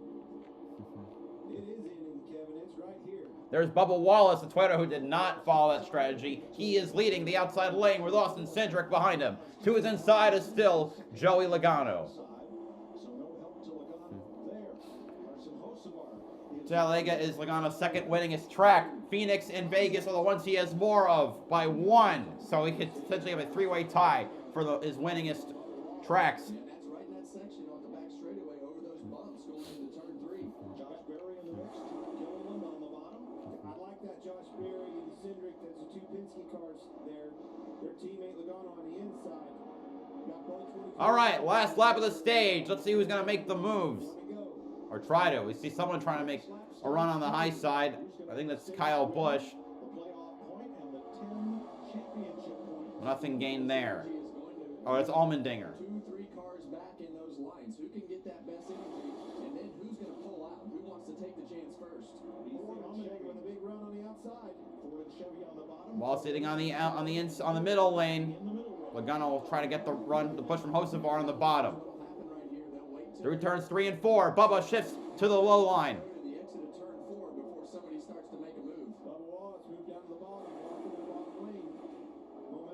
See, Cindric, you gotta get a run on the high side. Logano is now clear the field for second.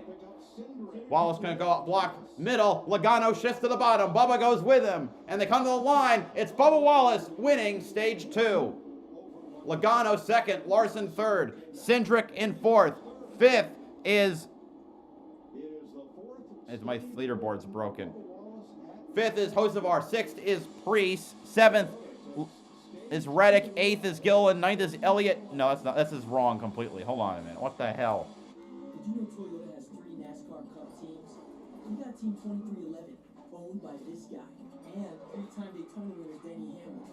But Denny Hamlin races for another team, Joe Gibbs Racing. Yeah, Super Bowl winning head coach. So 6th Priest, 7th Reddick, 8th Gillen, 9th Zane Smith, 10th Josh Berry. 3 epic teams, 4 legendary.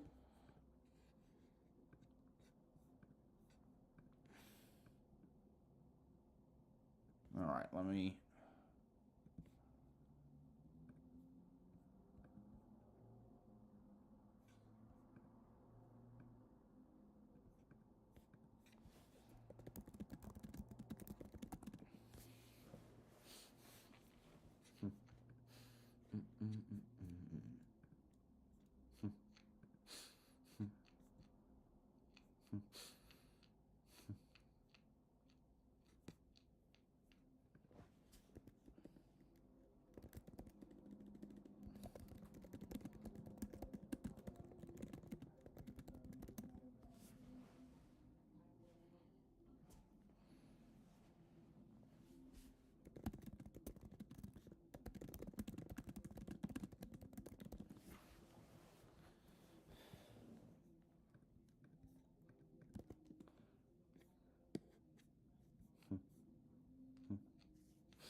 Street.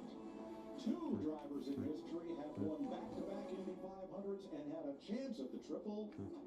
Who were they? What? Mario Andretti. No, he won once. Rick Mears? Elliott. 4 times. Elliott. Not consecutively. Oh, consecutive. But good guessing. Hey. Cass. I mean, Mario Andretti, I was like, you got it. We got to be. I mean, It's got to be A.J. Floyd, right? A.J. Floyd, how do we leave that on the table? Al Unser, 2 in a row. And Elio Castroneves. Yeah. Wait. Were the other repeat Indy winners in consecutive years. Wait, this has to be more than that. Didn't Maury Rose win 2 in a row? He didn't have.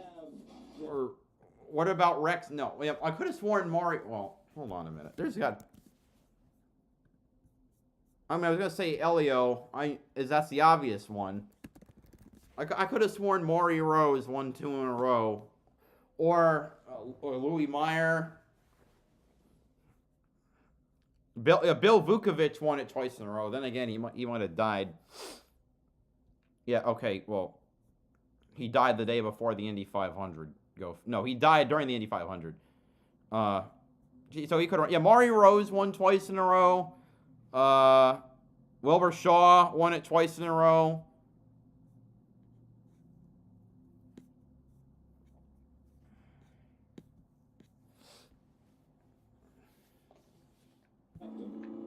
tried to stay with him, and it cost Cindric. In my opinion, Cindric should have went by him because he had a lot of momentum and probably wanted it himself. He stayed in line behind that teammate. Joey will go back and watch that again and have a different opinion of that. I know he's upset, but that's why he's a competitor and a three-time champion.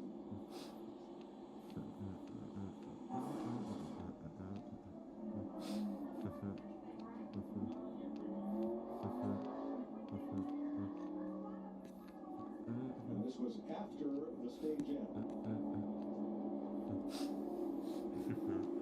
On 5 over Wallace. And Joey giving a thumbs up, I believe, to his Penske teammate. And you heard the audio on the radio.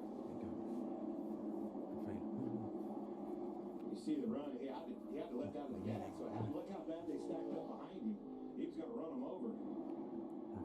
That's my opinion, Kevin. Well, I hate to say it, but I think you're right. It pains me to have to say that. Well, you and I fought over that back in the day. Yeah, you don't understand the circumstances. And How did he leave me? What the heck's going on? You know, and you watch it on Monday night. I get it. And in all that, Kyle Larson comes back from a speeding penalty to finish third. Did you see how he shot to the bottom, though? It's because they all stacked up, and that all started with Cindric. It was open, Josh. Frustrated Joey Logano, not happy with the car either, saying it was very edgy, saying I need you guys to give me something to tighten this thing up. Bubba Wallace happy with that stage then. That's the second stage win of the season. He comes to a stop. Charles denied he asked him any complaints. He said no complaints there. Happy. 4 tires fill him up here. Regan. Austin Cindric stopped short and away from the ball. More they have reminded him about that. Austin a little bit earlier. You see right now they're trying not to. The car is good, and he said on the radio, it's all I can do not to wreck Joey there. On the race off pit road, 2 Toyotas there. Briscoe. All right. Briscoe, Herbst, Gibbs, Hamlin, Larson, Wallace, Logano, Reddick, Smith, Cindric. So Toyotas will lead, and looks like Hocevar had a bad pit stop. He was sideways in his pit stall. The whole NASCAR community is missing Dr. Jerry Petty, who passed away this week. Decals on all of the Hendrick Motorsports and Spire cars. Jerry Petty found a Carolina neurosurgery and spine, cutting edge, huge practice in the field. And many of us are in debt to Jerry for his guidance, his medical expertise, and his friendship, including NASCAR, the Carolina Panthers, and the National Football League. Check it out. Pizza Hut. Yeah, I'd rather not order from fast food. Pizza sucks. There are besides a local pizzeria will clear every time. It's just a statement of fact.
laps to go. You think we're going to have a different style, a different energy of racing over those last 6 laps? Well, there's no doubt the intensity is going to pick up. And this is one of those races, it's really hard to say who has the best car because of the type of racing this is. I think it's hard, though, not to go against Kyle Larson right here. You mentioned he won the first stage. He finished third in stage 2. And they've raced a little bit of these, and that 5 car has been able to get themselves to the front in both of those. Never won on this type of racetrack. This could be Kyle Larson's day. We've had 19 overtime finishes at Talladega. 3 of the last 6 races haven't been decided until the last lap pass. Mike? Thank you, Chris. A dozen cars have come in to top off here before we go back to green. 63 laps to go. Currently, most of those are lead lap cars. Had one incident here on pit road. Sure did. Carson Hocevar. You're going to see it all start here. And one thing I want to point out is how far out of the box he pits as he's coming around Cindric here. Watch his tire carrier. Josh Berry's coming in the 21 car, but look how far out on pit road he is. Hits him, that tire right into his hip. Man, that's got to hurt. But I put that on. You see this line right here where Hocevar's supposed to be? That right rear was way out. He was outside of his box too far. A lot of times you want to complain, like this line right here is the guide for the drivers, right? The 21 car, he knows to come in and not be on the inside of that line, but this car's way out too far. And a lot of times when a guy like Hocevar would park outside the box like that and his tire changer would come around, it's just like throwing that fastball at the shin. As a driver, I would do what I could do to clip those tires and knock that guy back because I didn't want him coming around that car and not allowing me to get in my pit box, and I felt like that's the case there. That car is definitely outside the pit box, but unfortunate for that tire. He put himself right back in the game, changed that tire and went on, but man, that had to hurt. He'll think about it the next time he comes around that car, though, and he'll make sure that he says something to that driver. And no penalty there because you are allowed to stop in the box with the right rear wheel outside the line, but only. Yeah, but a lot of times that penalty would have went to Josh Berry for cutting that stall off. I don't put that on Josh Berry. No, that car, the 77 was so far outside of the box that he had to swing wide. Getting ready for the restart with Tyler Reddick. All right, the final third of the race.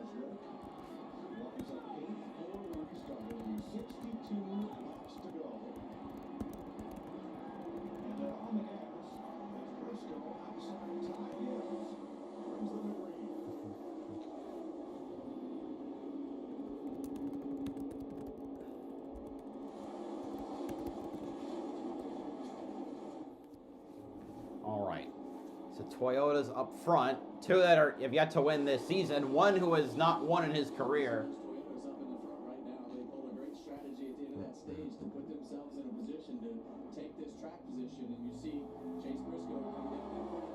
Ty Gibbs right there. Leaves Riley Herbst up on the top lane in front of Kyle Larson. Yeah, Mike, and if you looked at the back, you saw a long single car.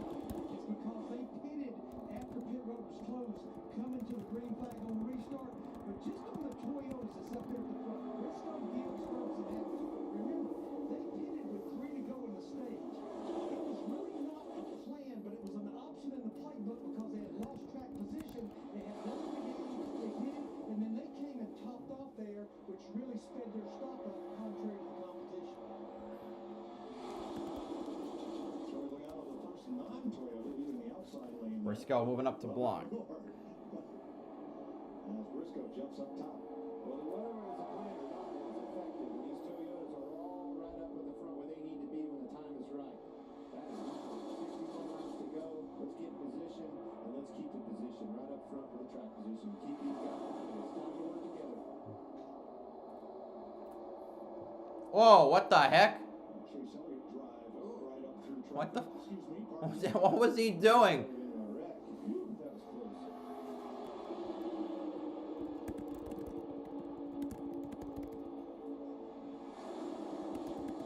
All right, Regan is down in Carson Hocevar's pit. Mike, we got with Darius Morgan, who's the team member that you saw that just kind of did that big hit. A big hit. You guys are athletes. As part of all your training for instances like that to keep you safe when that happens? Oh, 100%. And then just comes from a football background. You get used to it. We've seen everybody checking in on you. You are okay, right? Yes, I am. I'm good. All right, Jerry. We love watching you guys out there. Big hit, Mike, but he's okay. Oh, come on. He never got hit by a 3,200 pound linebacker. You might have felt like it. Yes. But depends on how fast Dang, he got hit by Barry's car. Oh my God. Well,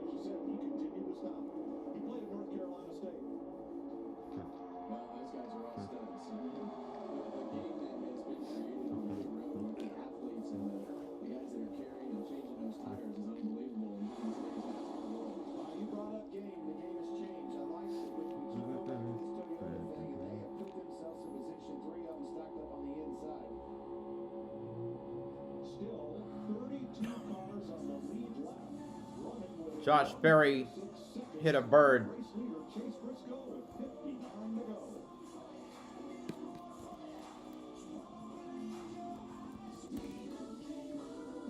And Doug. You'll be back. Emus can't help.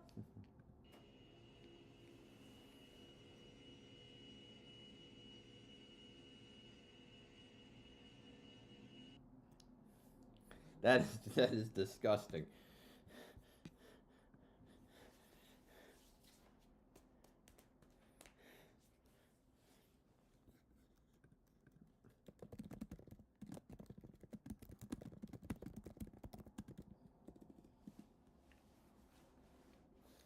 Logano pushing Briscoe out.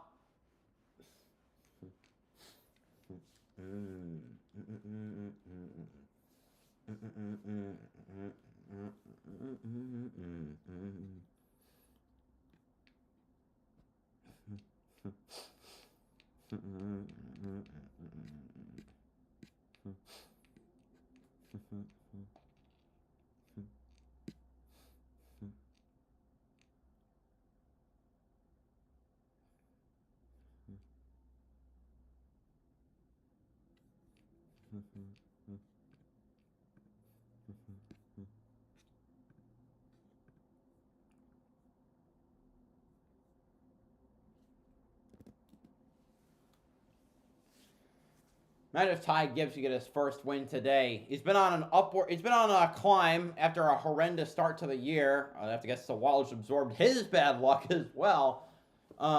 Give 20th in points after Bristol. You know, moved from I think 34th in points to 20th. Yeah, up 30 points to 20th in the span of a few races. Now capping off a peak with a win. Now that would be something. We're okay. After this lap, it'll be 55 laps to go.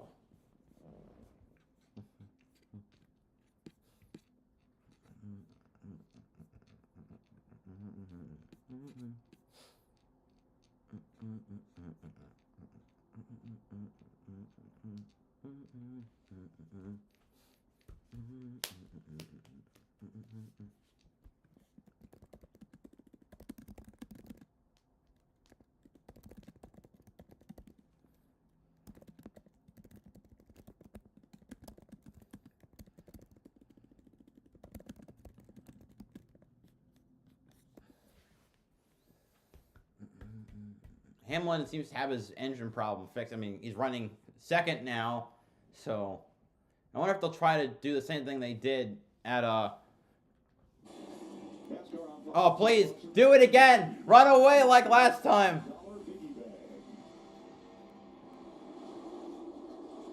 55 laps to go. The Toyotas have fought their way to the front of the field. 5 of them in a row, led by Ty Gibbs. Here are stage points earned today.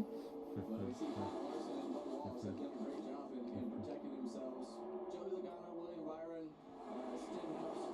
Any points are good points on the speedway. What do you mean protect yourself? Well, Kyle Larson and Bubba Wallace especially, if they get into a wreck in this last stage here and don't finish the race where they're running right now, they've scored enough points today to help. Run, Gibbs, run. Run, Toyota, run. Come on. Let's see him run out the fuel on everybody else.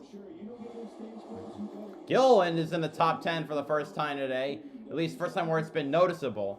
One fellow who's smiling right now is Ty Gibbs, who is now leading his first laps of 2025. Damn. And in the last 3 races, he has moved from 34th, the basement, up to the ground floor, 20th in the standings. The ground floor. Races compared to the first 6. Yeah, what a great turn. The last 3, I think, if my memory serves me correctly, I think it was 9th, 13th, and 3rd.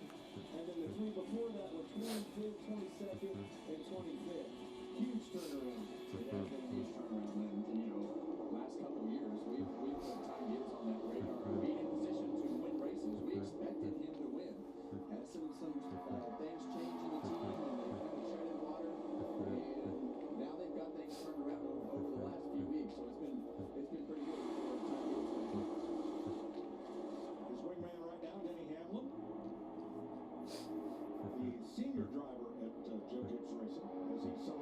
Yep, it's the T.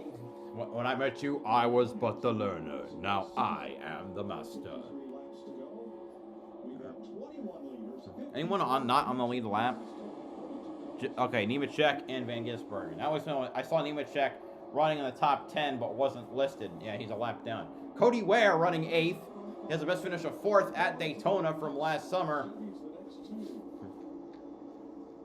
Ooh, Alfredo and Reddick there. That must have been early. Oh wait, yeah, Reddick's way back now. He was pushing Logano earlier, and now he's a little farther back.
Well, outside lane is formed up again, or getting closer to the leader, Ty Gibbs. Gilliland and Logano are leading that top lane. It's Zane Smith, the pole sitter, behind Logano in 8th place at the moment. He stalled earlier today. He will not be able to do that and maintain his track position here on this final stop. Keep an eye out for that.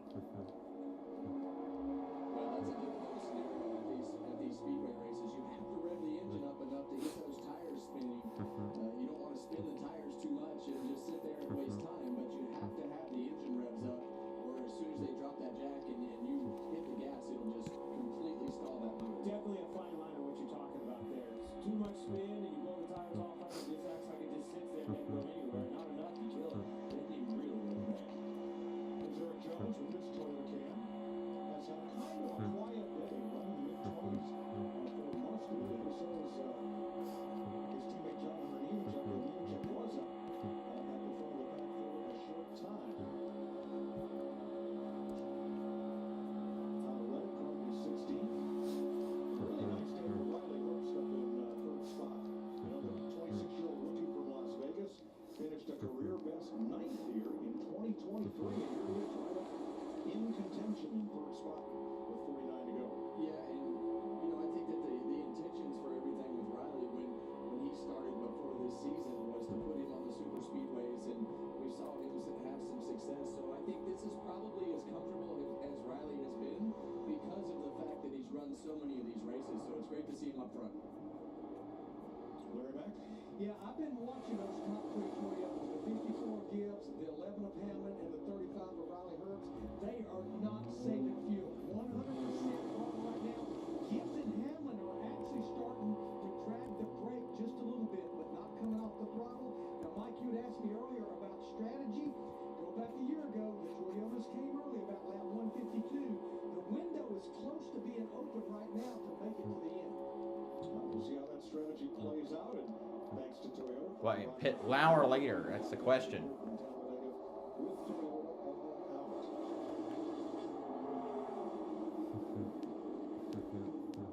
One way you can easily tell from home the pace has picked up is we're not 3 wide and 4 wide anymore. Yeah, it's a tell-all sign. It's a tell-all sign. When they're too wide, they're definitely all the way wide open, hammer down, trying to do everything that they can do to protect their track position now. We're getting close enough to the end of this race that we know we have to make another pit stop, but you want to be in the front of this field. We've heard the drivers talk about it. You can't ride around anymore. You can't sit in the back and focus Also, what makes the brilliance of the end of the of the strategy of the Toyotas, the end of stage 2, pitting early with believing that they wouldn't get lapped, which they didn't get lapped, allowed them to restart up front, and so far they're up front and they're covering the ground lane, or the bottom lane. Right after the stop, these things are pretty fast. The only thing fast was the push light on the boulevard going down with the fans last night. We have overlay on these, and we'll put them on the scale right here. And we're able to get an after weight, but it's just an easy algebraic equation. We do a before and after, and Sunoco gives us a number, and you divide it by how many laps you run. So it's really just addition and subtraction. And our guys out. It's division. It's not addition or subtraction. It's division. So those numbers go up to the race engineer, then the race engineer can then tell the driver when he needs to start saving and how much, Mike. Yeah, but Larry, what happens when there's sun on the ground? It didn't go in the car or in that can. How do you add that into the old equation? I had to learn how to estimate how much was on the ground. 6.5 pounds per gallon for gasoline. Yeah, but what about the one that didn't go in the car? When it's on the ground, it's a harder calculation. You'll be fine. Yeah. Ish. We think you're good. The bad part about that is that got way harder than anything that we're capable of, Clint. When you started talking math, we knew we were in trouble. The algebraic equation is what got me. I knew he was out. Oh my God. It's not that hard, man. I mean, if you can't divide by a single digit, then you've got to, or maybe if, maybe people struggle with 1 decimal point. But come on, man.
Okay. 43 to go.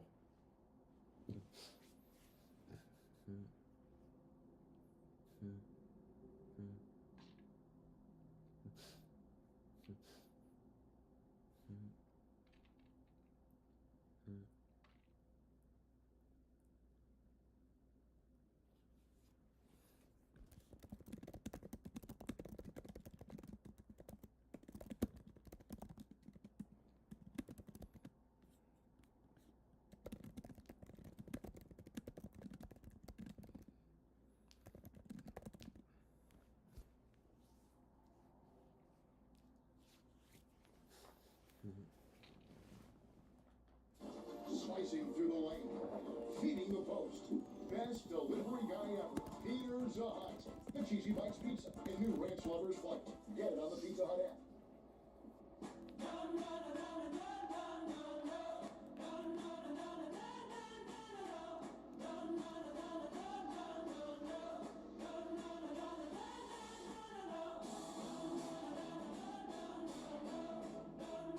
Huge sun-drenched crowd at Talladega. They've seen 147 laps, 41 to go. 5 Toyotas leading now 3 Fords,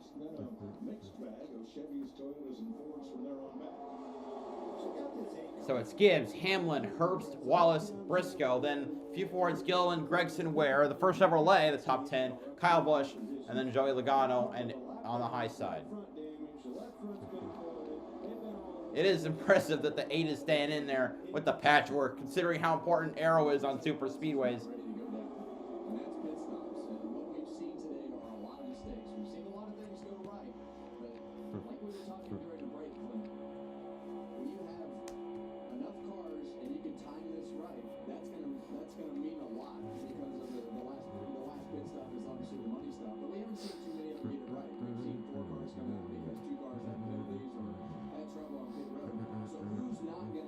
That's really what this is going to come down to. I wholeheartedly agree. I think it's a number of cars, and I think it's minimizing mistakes amongst the cars. Michael, there are Jones and Talladega looking at our pulse here, Zane Smith, who lost radio contact with his team for about 5 or 6 laps. Neither channel of his radio allowed him to communicate, but they have that resolved now. Yeah, sometimes when you're drinking water or something, you might unplug your radio wires or something along the lines of that happening. And you don't hear anybody for a few laps. Your cue as a driver is, okay, maybe I have a problem here. Check my connection for my earphones. Check my radio connector. Make sure all that stuff is plugged in. So as a driver mentally, you have to have that checklist. Little bump there in the back straightaway with 39 laps to go. As we give you a NASCAR on Fox Sunday, rank it up. At least they're not doing it under the pit stops. But that's a low bar.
.37 to go.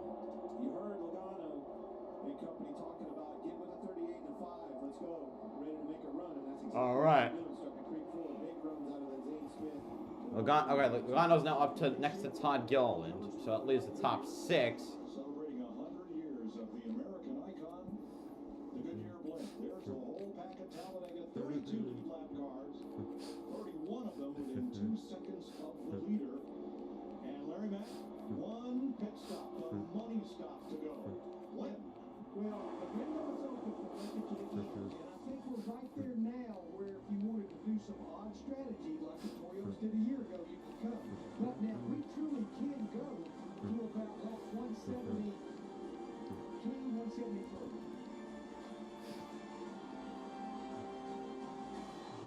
Stop! Don't make it a thing, Naz. I mean, we haven't had a huge wreck. The worst one was the first wreck, which took out Blaney and Brad. Don't actively spawn it into existence. Clean races can be fine. But I like super speed races that aren't stupid ending. Families can save 20% today, and the price won't change tomorrow. Applebee's 2 for $25. Choose 1 appetizer and 2 sizzling skillet entrees, including the new hot honey chicken skillet or sizzling steak. Logano is side by side with Briscoe now. So now we're reaching the top 4. There, Larry. Time machine. You gonna go back and see how the pyramids were built or something? Nope. Ellen and I want to go on vacation, so I'm gonna go back to last week and buy a winning lottery ticket. Can I come? Only room for one. How am I getting home? Sitting on my lap like last time, Ronald. Fine, but I'm bringing this. Alright. Or you could try one of these savings options. The right money moves aren't as far-fetched as you think. There it is. See? Told you it's gonna all work out. Thanks, future me. Iced tea? Come on, Liquid Death. This is like my grandma's energy drink.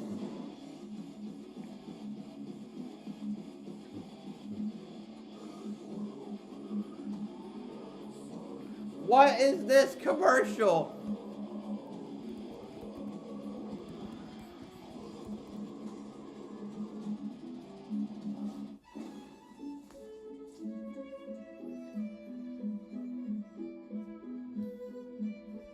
Let's go see what NASCAR Prime's all about. Let's do this.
Toyotas continue to lead the pack here at Talladega ahead of 3 Fords and 3 Chevrolets.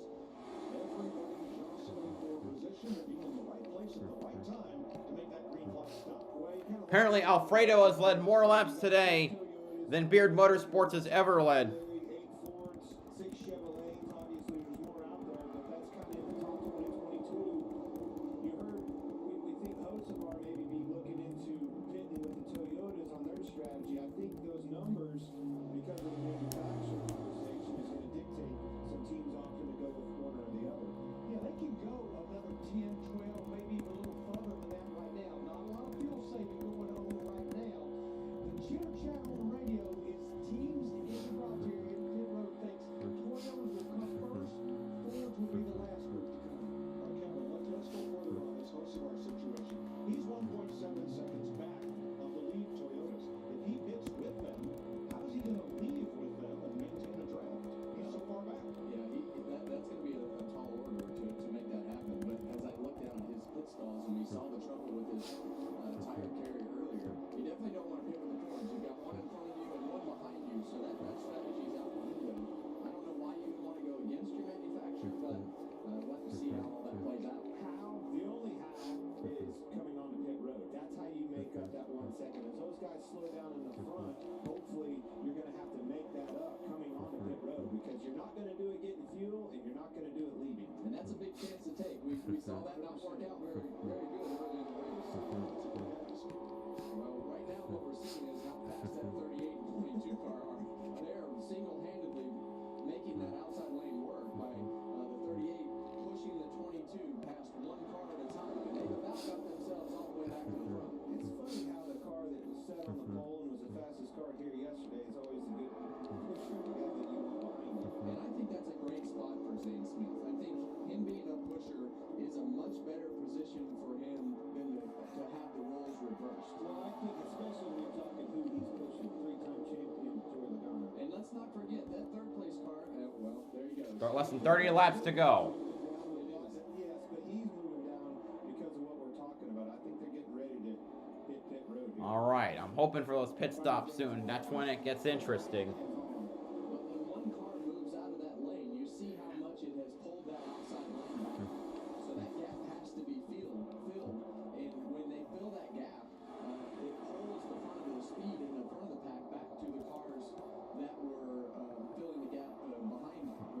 Still no takers for pit road. Oh, looks like they're trying to pull away, just like they did before. A lot of Chevrolets back further in the pack. They're finding one another. I think that Stenhouse moving down to the bottom lane was exactly what I'm talking about. I think it's very important to be Oh, they're trying to pull away.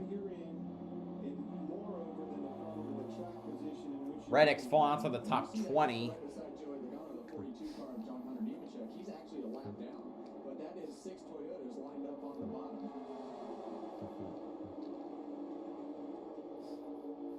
They're in turn 3. Fox around the turn. NHRA 4-wide coverage from Charlotte tonight, 7 p.m. Eastern Time on FS1. IndyCar, Barber Motorsports Park, Birmingham, Alabama, Sunday, May 4th, 1:30 Eastern Time. And we'll be back with NASCAR from Texas Motor Speedway next Sunday, 3:30 Eastern Time on FS1. Every lap that goes by, guys, the intensity level just keeps notching up because the pressure of having to make this pit stop, get on and off of pit road, and then the intensity that comes with the end of this race is undescribable. I don't even know how you can describe the intensity of the last 20 so laps of these types of races. Look at the push. Logano Smith looking to speed differential as they charge to the front on the outside. As much as 7 miles an hour. Wow. Damn, I looked down and I completely missed Logano powering to the front. God damn it. 32 laps. Joey Logano's about to lead his 22nd lap of this race. Here comes a surge from the outside. Led by Zane Smith, getting a push from Cole Custer. I've looked at the 6 races at Talladega over the last 3 years with his Gen 7 car. Average of the last caution, lap 169, 19 to go. 3 times in the final 5 laps. And let me remind you, Talladega, all-time 19 overtime finishes here, second only to Daytona. All right, Larry, so when you pack that car with fuel on this final stop, how many overtimes are you planning for with this fuel? One probably. Planning on as short a pit stop as you can. I'm gonna worry about overtimes later. When we get there. What did Richard Boswell say? I needed 4 seconds of fuel. Okay. Next time out, it'll be 25 laps to go. Everyone is reaching the end of their tank. I think the 78 might have pulled into the garage earlier. Actually, no, they're just out. Zane Smith and the 22 car Joey Logano are not connected, so that definitely takes a little bit of that speed away. But I feel like, and we saw it in qualifying, Zane Smith has the fastest car, Clint. Certainly does. Now, we're hearing the Toyotas are coming this time. From second on back on the inside, a wave from Riley Herbst to the cars behind him. They're broken up a little bit, but almost all of those Toyotas are down on the inside lane. Ready to head. Here we go for pit stops. It's a lot of cars spreading out. We got Gibbs, we got 2311, we got, I think, Spire.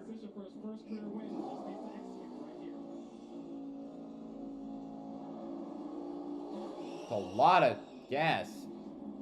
12 cars in all on pit road. The Toyotas, as they had discussed on the radio earlier. What a collecting game group together pack there, Kevin. I like what I see. Hocevar beat all the Toyotas off. In front of all those Toyotas. Well, he did exactly what they said they were going to do, and that was pit with those Toyotas, and now he's got control of that group. Get that thing single file, get up through the gearbox, push, push, push. Let's go, boys. Well, the biggest thing that he's going to have working against him is the fact that he's got all those Toyotas with him, and they're going to want to do everything that they can to hang him out. Yeah, but I don't think it'll happen right now. You'll do that later. We're going to use him. Yeah, so he was not supposed to pit with the Toyotas. He did it anyway. He was behind those leading Toyotas. Did not matter when they all came to pit road, and let's just hope he got enough gas. They got in line well. I was liking Never mind. the performance of that stock collectively. Minimizing mistakes there as a group. And it looks like about 10 cars, so they've got a really good group of cars put together right there. Pretty orderly, like you said, and efficiency is the name of the game right now, on and off the pit road. These guys are going to have trouble. That's a good group they put together right there. I'm telling you. If you look right right there. It's the Toyotas and it's the three. No one picked that lap. They all came together. Nobody picks this time. Larry, now that Toyota's laid down the gauntlet and made their Ty Dillon now leading on the outside lane. any of these other teams to run along before they stop. Because his teammates are kind of trailing. You can, well, no, I see Haley trailing. There's another car at pit with them that I don't know who's I don't know who that is. It's like an orange and white car. Maybe the 80s. The group that pitted that time by, we've got to see, that was their get up to speed lap. We need to see what they run for a couple of laps. Yeah, I think that the big thing that you want to know is how much time is gained and lost when those groups start to organize getting on the pit road. And a lot of times the second groups, you know, they get a little disorganized. I'll be right back. I gotta take a. They have to work their way down, and it checks the pack up. So it'll be interesting to see those lap times. So the playoff on Clint's point. The reason Carson Hocevar's trip down pit road was so much shorter than the Toyotas, he was stopped about half a second less than they were. That means he got less fuel. That's right. Hope he got enough. Yeah, and right now, I mean, that's a risk, you know, that they're obviously willing to take to put themselves in a position to have that track position. That last lap, the pack was still about 0.4 of a second faster than the single file. To it. Ty Dillon. Really loose on the bumper. Josh Berry had to get out of the gas, got down on the apron. Berry had to go to the outside in the front crease.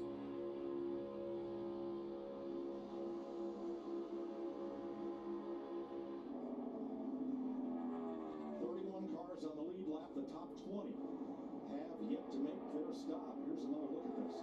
And you see Josh Berry, much like what happened earlier with Austin Cindric, probably had too much momentum, and with the shape in that back bumper, just gets that car too loose when you have too big of a head of steam. Time to get face square on him, hit him with the record corn.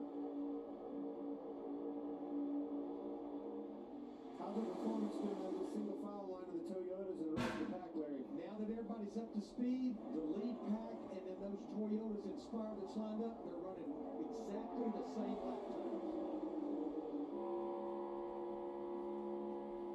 The biggest thing that you don't want to have happen if you're the single file group up here with these Toyotas Inspire, you don't want this big pack to start getting sniffs of air off of these cars that they're catching, which is going to happen. Luckily, it's only the 62 car there in front of the big pack, but they're going to start to swallow up a few of these single cars, and that's going to give them a little sniff of draft. Just don't lose focus on the fact that big pack still 19 to go. do a good as job as those Toyotas. Now it becomes a question of, you don't want too many cars to fit together, and you don't want too few. How many did you tell me that needed to be a 7, 10. It needs to be 7 or 8 cars, and right here you're seeing those 7 or 8 cars break away from the back 2 cars in this pack. You see that gap there, Clint? And sometimes if you get too far behind, you'll lose that group. So, you know, that 7 to 10 is. All right, let's see who makes, if anyone pits with 19 to go. Catch back up. But the reason Still no, they're gonna run it as far as, looks like they're gonna run as far as they can. breaks that group up, and you've got the cars pushing forward and falling back. Got a couple Fords pushing out farther. Berry, well, Ty Dillon in a Chevrolet, Priest in the Roush Ford, Logano in the Penske Ford. Maybe they're trying to push out, and then they might try to get to pit off of that. Laps to go for the 20 cars that have not been to pit road. How long before they absolutely have to pit? Yeah, that's what I'm looking at right now, Mike, is the fuel predictor and throttle. I'm going to say they're going to have to come in the next 5 laps. Some have almost gone 5th. Some of them have gone 48 laps.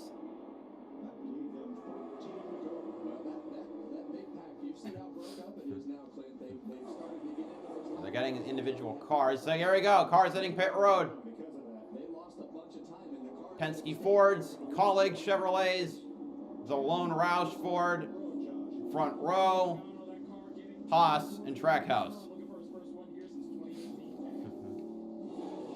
See that? Fuel man hopping along.